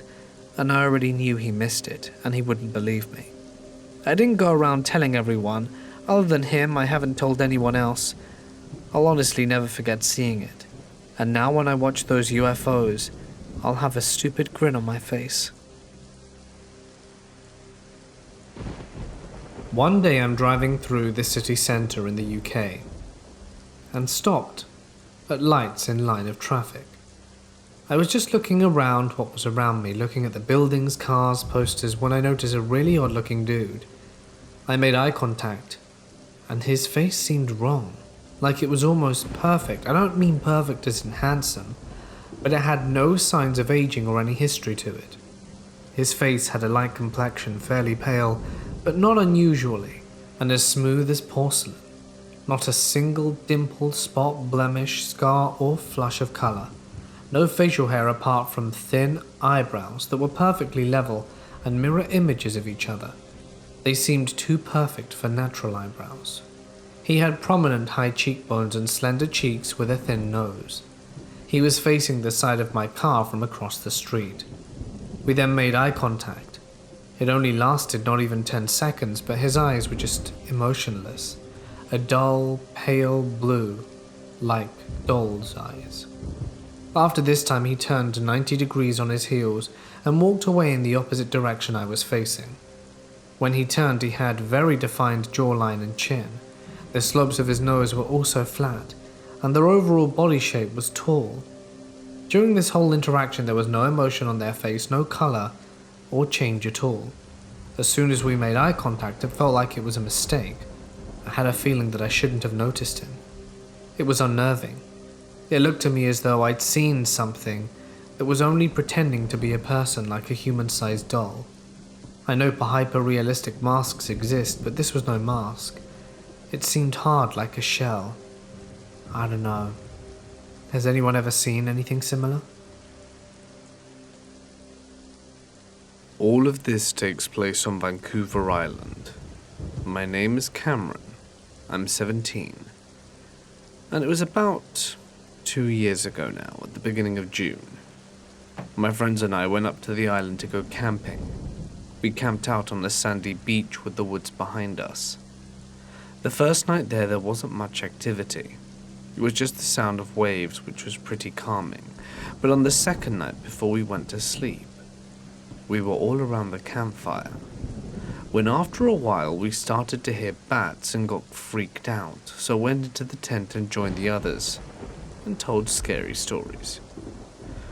By the time I had started to get paranoid and tried to calm myself with music and drifted off to sleep, but every 2 to 3 hours I would get up for absolutely no reason. It was probably between 3 to 4 in the morning when I woke up, took my headphones off, and heard someone or something walking around outside on the sand. It didn't sound like an animal walking on its 4 legs, but more like someone heavy walking on 2 feet, and after a while I fell back asleep. It started to rain during the night, so I didn't get to investigate to see if there were any footprints, and thankfully we already planned to leave that day, but it got me thinking, what if it was a Bigfoot? It couldn't have been someone else from another campsite since we were quite far away from anyone else, and it couldn't have been anyone from our group since it was 4 in the morning, and everyone was already sound asleep. Was Bigfoot the reason why I was so paranoid before going to sleep? Anyway, just think about that. For now, I've got another story. All of this has been happening for almost a year. I also want to point out that I live by a small town near the native reserve. My house I live on is on the reserve side and has bushes at the back of the house, so we would always hear of bear sightings and cougar sightings around here, but I've never heard any of those at the time this happened. I've lived here in the same house for almost my entire life and never had any experiences like these before. One night I was trying to sleep downstairs in their living room on the couch. The couch is right next to the window, and our backyard at the time didn't have a fence around the garden or yard, although we do have a wooden porch we made. I was trying to sleep on the couch when I heard something move in the bush and turned off my music to listen. And I hear it happen for a few seconds, and the next few minutes I hear what sounds like someone heavy walking on the wooden porch. After a while it stops, but a few seconds later I hear 2 taps on the window, so I run upstairs. All of this happened around Christmas at 1 going into 2 in the morning. Every few nights in summer, I would hear something move in the bush, like someone walking around big tree branches. I've never gone back there to take a look, but I've noticed an almost dead tree taken down somehow. It's never windy in the summer, so someone or something must have done that. Usually every morning my mum would open our back door to let our dog out in the back to use the washroom.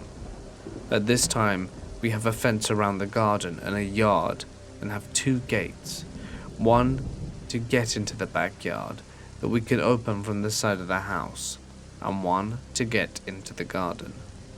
So my mum lets our dog out, but the yard gate is open. My mum goes out to start the car for work, and my dog's there running around smiling. My mum's confused because we had the yard gate closed and we didn't have anyone over the past night. No one else knew how to open this particular gate, but our very close friends and family. Another morning I was awake with my mum, and she opened the back door to let the dog out, but found the garden gate was open already, and no one should have been there.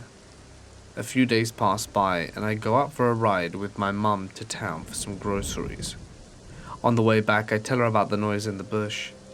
She turned down the radio and started talking in a serious tone, and said that there had been stories from up in the island about Bigfoot, and that he's a part of our culture. We talk a bit, and she talks to me about the gates opening without any of us using it, and we both start to get suspicious and drive home. This happened another night after I came home from work. I usually go upstairs right away and chill on my bed. This time I heard something moving in the bushes again, but I pushed it off as nothing and went downstairs to open my can of fruit. As I went into the kitchen from the living room and looked outside, and for a split second I saw what I thought were two yellow eyes behind the fence shoulder height. I didn't realize until I got upstairs. The next morning I went down and looked out the window to see if anything was there, and there was nothing out of the ordinary. We have solar-powered light bulbs in the back, but they don't really work all the time. They're blue and are dim, and weren't bright as the eyes. There weren't any lights on the fence, and I saw them much brighter. Nothing much has happened since, but I do believe there's a Bigfoot that lives on this island. I was in marching band all 4 years of high school. One of the things we did was participate in a 4th of July parade every year. When we got to the parade, we'd do warm-ups, getting ordered, etc., then march in the spot where we were assigned, and wait until a particular section of the parade had passed. Once they passed, we would march in place behind them, run the parade route, and then that was it. For my junior year, we went to the parade as usual, did our warm-ups, got everyone in order. Well, when we were assigned to our waiting spot, we had to wait a few minutes rest before we actually joined the parade. Naturally, this led to people talking to one another, hanging out, whatever, just to pass the time. I wasn't in a spot near any of my friends in our parade lineup, so I was just mostly looking around silently while others carried out their conversations. At one point I was watching the sky. The sky was one of the bluest I'd ever seen, literally not a single cloud in sight in any direction, where I saw two circular silver things flying beside one another. They were going at a speed of no object I'd ever seen, and they were literally at the height you'd normally see passenger planes at, as they glinted in the sunlight. They were almost swiping across the sky as quickly as you could move your finger, never getting closer or further away. I went to point it out to someone, but when I looked back at the sky there was nothing. I watched them for a full 15 seconds before telling anyone, and I was 100% sober that day. I just wish I knew what they were. I'm a 19-year-old female, and I have a 23-year-old friend, Guy, who's very short, and a friend who's 21, also female, and we've known each other for a few years. We went camping earlier in 2020 in a big park, and at around midnight, a kind of drunk-looking old man came up to us on his bike playing policeman, saying we weren't allowed to stay because we were disturbing the wildlife. He had been arguing with my boyfriend for the past 45 minutes, and at that point I'd had enough. He would not leave us alone, and when I walked away from him, he yelled he was going to call the police on me for walking away. I was drunk, angry and tired, and if I didn't walk away, I'd have probably beaten up the old guy. I walked away, called the police on him, as he was annoying and creepy. This park is in the middle of a city, and there's no wildlife other than the homeless people and some sheep here and there. The police said that they wanted to talk to him, so I walked back over and put on the speaker, and finally he walked away after the police told him to leave us alone.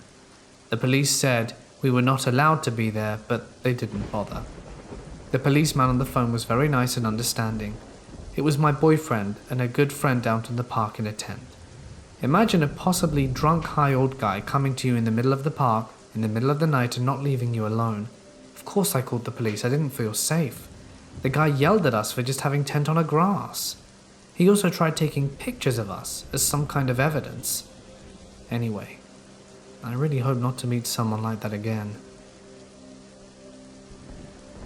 I've been an amateur astronomer since a preteen, and have spent hundreds of hours under the night sky, and have been taking astrophotos for several years now.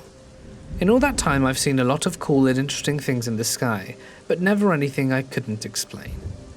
Around 3 years ago, I was setting up for a night of imaging, and called my wife out to the backyard to look at a few things before starting the image run.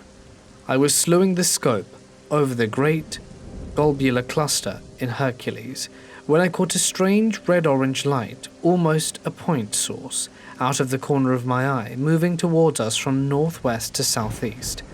I think I said aloud, "What the hell is that?" as I couldn't see any anti-collision lights.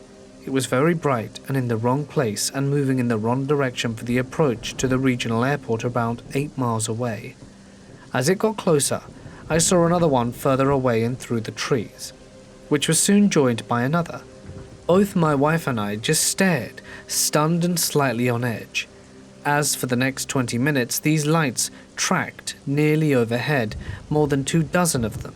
Some in pairs, some in trios in a triangle formation, completely silent, as a few flew past and disappeared off into the east. At some point I remembered my phone took some video, but of course the typical shaky and blurry crap you always see when people claim to have captured UFO footage. Both my wife and I have terminal degrees and are both research scientists, and all of our training makes us skeptical of unsubstantiated claims demanding evidence before accepting, but neither of us have come up with a satisfying explanation for what we saw that night. We thought maybe Chinese lanterns, but checked the weather conditions, including flight weather, and the winds aloft were from the south. So, if what we saw were lanterns, then they moved against the prevailing wind. My brother and I lived in a neighborhood in Idaho when we were kids. The school to my house is just a few blocks, so we always just walk because it's close by. One day, I had to stay after school because I needed help on some homework. I'm the eldest, and at the time my brother is afraid to walk home alone, even if it's just a few blocks. I get annoyed and tell him to just walk home by himself, that there's nothing to be afraid of and it's nearby. He goes and I do my homework. When after a few minutes he comes back, out of breath, with a shocked look on his face. I can tell he got spooked and just told him to wait for me in the classroom. On the walk back home, he tells me that he saw a black, Sasquatch-like creature going in circles around him super fast when he was walking home. He then saw a brown Sasquatch hiding behind the shed near our house looking at him, and also running super fast elsewhere. I won't lie, I did start getting spooked by stuff he was telling me. Me being the big brother, told him that if something comes, I will hit it with our backpacks. We make it home and I start unlocking the door. I did it fast because I was kinda creeped out. My brother walks in, and as I'm about to walk in, I turn to see across the street a bright yellow Sasquatch-like creature looking at me. Then it turns around and runs away very fast. It was incredibly fast. I bolted and shut the door behind me, locking it. I'm totally freaked out and tell my brother that I saw one too. We call our mum and freaked out over the phone. She told us we'd just seen too many horror movies. I have no idea what those things were. The fact that I saw a yellow one makes it even crazier. And I need to know if anyone else has ever encountered anything like this. For our anniversary, my wife and I rented a cabin around Divide, Colorado. Our last night there, it started to snow. We were laying in bed and clearly heard footsteps on the front porch of the cabin. I'm a believer in Bigfoot, so I look out the window and there was no sign of anything, no prints in the fresh snow either. I laid back down and it happened 2 more times. Each time I looked out the window there was nothing. After that we heard a rustling noise coming from the roof. That happened a few times, but I didn't dare go outside to look to see what the hell it was. They sounded heavy. Back in 2008, I was a student planning to go to university and needed some extracurricular stuff I could put on my entry applications. As most UK students know, one of the best to have on there is the Duke of Edinburgh Award. As part of this award, you have to embark on an orienteering expedition. Basically a long trek throughout woodlands and rural villages following nothing but a map and compass. No GPS allowed. It's a teamwork experience, and you camp and overcome hurdles together, etc. I was out of shape at the time, so my uncle volunteered to take me out to the middle of nowhere to get some idea of what orienteering was like. We didn't stay out overnight, which is what I would need to do during the real thing, but we hiked 10 miles through woods and a small village in pretty abysmal weather. By the end of the journey, we were soaked to the bone and pretty miserable, looking forward to getting back in the car and heading home. For the last part of the journey, we were on a dirt trail heading uphill with bushes and trees on either side. We were marching onwards in silence at this point, until all of a sudden there was a rustling in the foliage to our left. From behind a large bush stepped an old man in a black suit with a red bow tie and dress shoes. He looked to be in his late 70s or perhaps early 80s. Very pale, with liver spots dotting his face and a grey and white comb over to match. I was instantly weirded out. Who dresses like that to go into the woods? The instant thought is that seeing some guy at this age out in the woods in these clothes and in these weather conditions is that this guy has certainly lost his marbles. There was something else that took me an extra moment to notice though that puzzled me. He was bone dry, didn't even have mud on his shoes. We stopped in our tracks and just stared at the man for a moment, who appeared to be as frozen and shocked as seeing us. My uncle made the first move, taking a step towards him, asking if he was all right. The old man continued to stare for a moment, not moving even a twitch, then became suddenly very animated. It was like he suddenly snapped out of a trance. He began flailing his arms wildly, saying something awful had happened, and that a good friend of his needed help. He began walking backwards into the woods, motioning for us to follow him, which we did. We started off at a brisk walk, then escalated to running as we struggled to keep up with the old man. After a minute, he disappeared ahead of us. We could hear him and continued following the noise until we reached a huge slope. We stopped at the edge and looked down to see the old man standing at the bottom, motioning us, pleading with us to follow him. I remember looking down at the slope. It was probably a 40-degree angle, and spanned for at least 50 feet or more, and slick with mud. It looked like an accident waiting to happen, especially given there were no shrubs or roots to hold onto or anything. I remember looking down at the old man on the other side of the slope, and wondering how the heck did he cross it so quickly and cleanly. I mean, at that distance it's hard to see any fine detail clearly at all, but I swear he didn't appear wet or muddy at all. Me and my uncle looked at each other, and I saw that he was getting as weirded out as I was. Despite my feelings, I made a step towards the edge, and was going to try and make my way down, when my uncle grabbed me firmly by the arm and pulled me back. "Something's wrong here," he said under his breath. We took a few steps back from the edge, and at this point the old man at the bottom started to get irate. He began pleading with us to come down the slope, telling us he needed our help. His friend was in trouble. My uncle shouted down at the old man that we would head back to our car and call emergency services. That professional help would be on its way soon, and they would have all the tools that they needed to help. The old man then got furious and began jumping up and down, demanding that we come down the slope right away, or there would be hell to pay. His voice changed drastically at this point. He was now practically growling his words, his hands bunched up into fists, pounding his knees like an angry toddler throwing a tantrum. I've never seen a grown adult fly into such a rage in my life. His eyes looked like they were on the verge of bursting out their sockets, his skin gone pale, to red in almost an instant. We began to hurriedly make our way back the way we came in, his demands and threats getting less audible as we got closer to the trail. Once on the trail, we practically power marched the remaining quarter-mile or so to the car.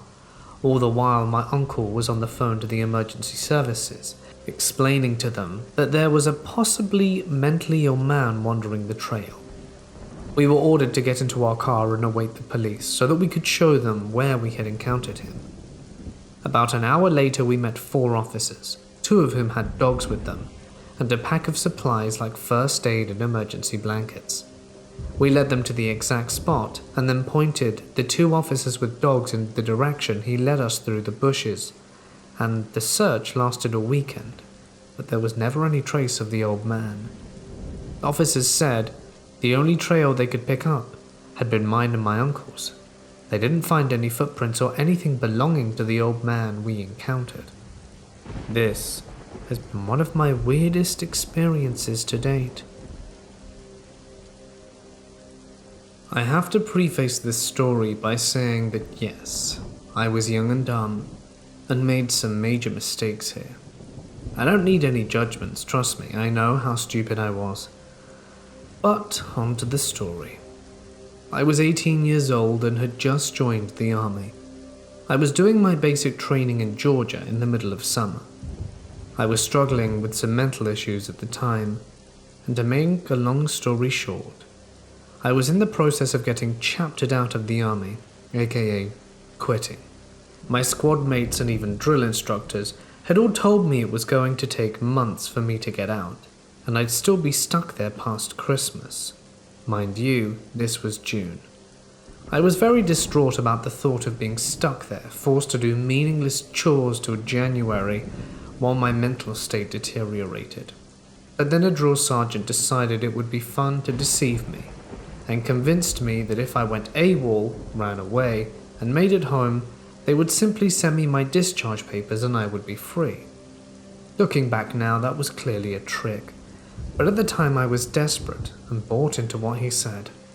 I hatched a plan to sneak out at night with a buddy from another unit. We were going to walk on the train tracks in the nearest town and catch a bus home. Easy enough, right? The night finally came for our escape. I snuck out of my barracks and headed to the meeting point. Upon arrival, I noticed my buddy wasn't there, and after waiting 30 minutes I realized he wasn't coming. It was too late for me to try and sneak back in, so I was on my own. I headed to the tracks, made it right onto them, and headed into what I thought was the direction of town. Boy, was I wrong. Walking on the tracks in the middle of the night, surrounded by woods, was a bit creepy, but I figured it wouldn't be long, and that I'd get to where I needed to be. After walking for over an hour, it hit me. Maybe these tracks weren't going to take me where I needed to go. And when I found a dirt path, I made the stupid decision to leave the tracks and follow that instead. The path led me past some fake houses set up for training and continued into the woods. This whole time, mind you, it's dark, and I have nothing but the moonlight to see with. I kept hearing noises in the woods and seeing shapes in the trees and bushes lining my path. Eventually on this path, I spotted some kind of wild dog wolf sitting just off the left side. By the time I had noticed it, it was too late to go back. My only option was forward. I faced the animal and backed up against the right side of the path as much as possible and slowly kept moving down it, never taking my eyes off the canine. Oddly, he never moved or showed aggression, just watched me as I inched by him, possibly because he was full, or maybe he just wasn't interested in me. I honestly had no idea. After passing him, I continued until my path died and ended in a 50-foot drop. At this point, it had been hours. It was hot. I was alone, scared and thirsty. I had no idea where I was or what my next move should be. So I glanced around my surroundings, and the only thing I could see besides the wood was a radio tower off in the distance to my right. Here is where I made my big mistake.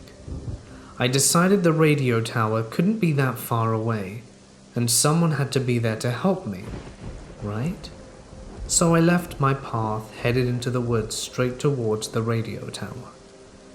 As you can imagine, it didn't take me long to realize once I headed into the woods that now not only was I lost, but I was lost in the almost pitch black woods, with no way to find my way out. I continued to march in the direction I thought the tower might be in, slowly losing hope of ever seeing anyone again.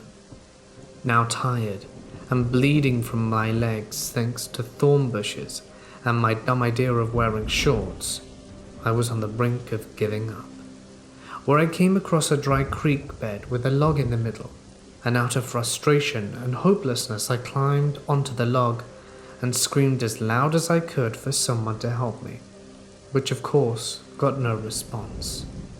After several more screams, I heard a rustling in the bushes on the creek bank behind me, and I turned around just in time to see 3 wild dogs jump out of the bush and glare at me like I was dinner time.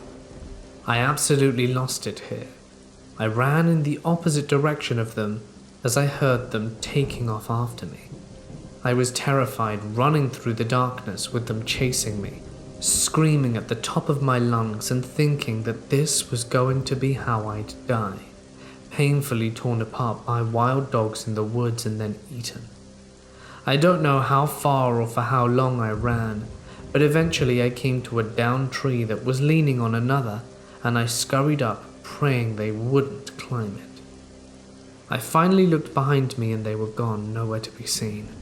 I wasn't sure if they had stopped chasing me, but I was relieved that I hadn't become their dinner. The rest of the night is mostly a blur of walking through dark woods and hearing other animals. At one point I couldn't do it anymore and was just gonna lay down and give up. As I sat down facing my own mortality, the thought hit me that they probably wouldn't even think to search the woods for me, and that my family, friends, and girlfriend would never have any idea of what truly became of me. That thought is what kept me going, and made me continue to try and find my way out. Eventually the sun came up, and I had survived the night. The lights brought with it some comfort, since I could now see everything. After a few more hours, I stumbled upon a ribbon tied to a tree, which out here could only mean one thing: a land navigation marker for training. I knew that if I kept following the ribbons, they would eventually lead me out. And eventually, they did. I made it back to the path and ran into a sergeant who was heading out in his truck to go fishing. He returned me to my unit, and I paid for my actions and was eventually discharged. I learned a lot from this experience and have a wonderful life now, and I'm thankful for every day that I'm alive, and will never go into the woods again without a flashlight. While this experience was terrifying and life-changing, I am glad I went the wrong way on that track and didn't make it AWOL, or I would have gone to jail and not been where I am today. I was backpacking through Pisgah National Forest in North Carolina with my dog. Just the two of us, and we were exploring the woods around Little Lost Cove, open orienteering style, so we were not on an established trail. We'd been hiking through the day following a creek, and towards the evening I noticed my dog was acting abnormally. She was very much caught in the scent of something and wouldn't ease up. This continued for about 2 hours before we made camp. That night in camp she remained on edge and stared off into the woodline. I went about camp business as usual. Then at around midnight I got this prick like I was being watched intently.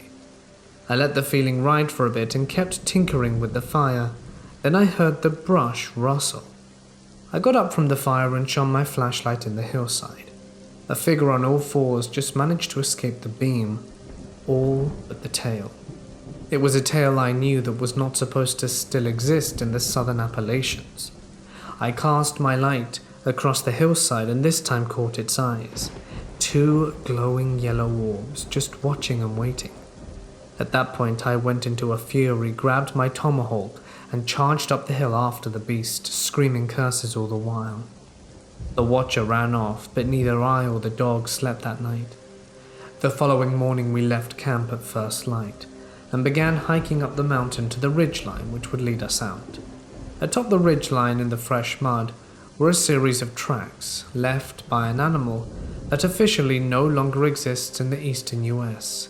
They were catamount tracks. They commonly go by cougars in the east, but we'd been stalked by mountain lions just the same. Those tracks ran across the ridge, revealing it had been watching us and stalking us throughout the previous day as we hiked through the creek bed below. They weren't bobcat trails, I know that. They were way too big, as were those eyes I saw. I truly believe that if my dog hadn't been there to give me red flags, I would have been mauled that night, and it remains one of my personal scariest experiences ever. My dad grew up on a forestry in Queensland, Australia, as the son of a forest ranger. My whole life we've spent a lot of time out in that forest, camping and driving through parts of the forestry that only rangers would travel on occasionally. One place that my dad loved to take us was a little farm in the middle of the forest that was impossible to find unless you knew where it was. Locals knew the place as Spike's Hut. Spike was a local farmer who had lived there for decades until the 90s, and had a reputation for being abrasive, violent, bigoted, and not concerned with the laws of men. He had a habit of approaching guys in the bar who were wearing earrings and tearing them straight out, and there were a few stories about people who displeased him disappearing. Basically, Spike was not a nice guy, and his farm hut reflected that pretty well. Dad would take us out there every time we visited the forest, and the hut would be more and more dilapidated, but the vibe was always the same.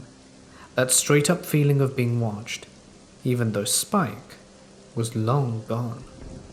As I got older, I became more aware of the signs of life in the place when we went to visit. There would be 44-gallon drums full of smashed beer bottles, fire pits with reasonably fresh coals. Someone was definitely out there. God knows why, since the place was literally a snake pit at that point. But Dad didn't seem too concerned. One trip when I was a teenager, things got strange real quick. My friends and I were piled into my dad's 4x4 and were driving through the bushes to Spike's, so Dad could tell his scary Spike stories and freak us out. We drove onto the property and something immediately caught my eye. Up on the hill opposite Spike's hut, there were what appeared to be a cowboy slumped against a log, hat over his face, taking a nap. Something about his body position looked unnatural and uncomfortable. It wasn't the way you'd sit if you were taking a casual nap in the middle of work, and even if it was, there was no reason for anyone to be out there. The farm was long defunct, and there was no forest business to be taken care of by the property. I pointed it out to my dad, and instead of letting us get out the car at Spike's, as he usually did, he said he wanted to keep driving through the farm to show us something. He maintained that it was nothing, but that if the figure was still there when we came back, he'd stop and check it out. Of course, whatever he wanted to show us seemed totally made up as he drove us through the forest a bit. And when we came back, I spotted the slumped-over cowboy again, not having moved an inch, still in the same unnatural position. I yelled out to Dad to stop, reminding him of the promise, but instead he acted like he couldn't hear me, locked the truck doors and drove off the farm faster than he'd ever driven on those dirt tracks before. My friends and I all looked at each other in confusion, but we all knew that when it came to this area, questioning my dad was futile and at best dangerous. My dad denied any of the events that day ever happening after that, but my friends and I were still curious about what was going on out there.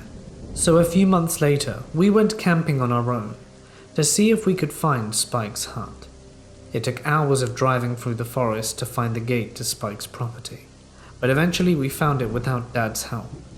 Something was just off once we got there, more so than usual for that day. My mates jumped out the car, but were suddenly frozen, not wanting to walk any closer to the hut for no visible reason. The vibe was just wrong that day, and it felt like we had walked into something that didn't belong to us. The tug in my gut to get out was strong, but I'd spent 2 hours finding the place and I was gonna explore it. One of my friends acted brave and walked from the car to the hut with me, quietly acknowledging more and more signs of inhabitants, with nods between us. We said nothing to the others, but were on high alert. It felt like someone could be back any minute, or that they'd never left and were watching us as we poked around the debris. We walked up to the side of the hut to find a kind of small shed with 3 walls, and I heard my friend's voice go squeaky as he called me over to look inside. On the ground was a huge pile of ash from what looked like a cooking fire, and confirming this was the presence of a giant makeshift grill made from cross-hatched wire sitting over the fire, hinged on the shed wall. As I'm looking at this setup, I fear that whoever has been here has been hunting and cooking large chunks of their kill over the fire. Pretty clever, actually. But then my stomach dropped. As my eyes traveled down from the grill to the ground, I saw a baby sock. Tiny, pink, and terribly out of place. Then another. Then a shirt, a ribbon from a child's hair, all sitting right beside the ashes on the ground, next to a woman's weekly Christmas cookbook. That's when the alarm bells in my head went off, and I rounded up my mates to get out. Some ranger or crazy old bushy hanging out at that trashed hut was one thing, but there was absolutely no reason for a baby to be out there. There's no way anything good could have come from having a child's clothes right under a huge fire and grill. When we got back to the campground, we couldn't shake the rotten feeling of being watched, and all of us were so unsettled that we packed up our stuff and decided not to stay the night. When I got home, I told my dad about it, and he just shook it off, saying weird stuff happens out there. Being young and dumb, I never thought to look up missing persons in the area in an attempt to explain either the cowboy or the kid's clothes. But I can tell you, I will never make the mistake of going out to Spike's without my father again. Someone told me about a teenager who went into the Ocala National Forest to hike and then was reported missing several days later when he didn't return home. A couple of months later, he was found in the woods, and he was like a different person. He appeared to be either drunk or under the influence, but when he was tested, everything came back negative. Mentally, he wasn't all there, but physically wasn't showing any signs of being exposed to anything which would cause this. He kept telling people that he encountered something very strange. It was several months before he was himself again, and he had very little memory of what had happened all those days. I've asked people that I know who live in Ocala or have camped and hiked in the Ocala National Forest, and they'd never heard of this story. I really didn't know if this person who told me this story knew if it was true or not. Sounds like it might be true and strange, and weird things have happened in state and national parks. But I do know that over the years, people have gone into the Ocala National Forest and never come out. Some of them were harmed or killed by animals. Others had their lives ended abruptly by other humans. And some just vanished without a trace. I've driven through the forest on State Highway 40, and at night, it's creepy. Even in the day, at times.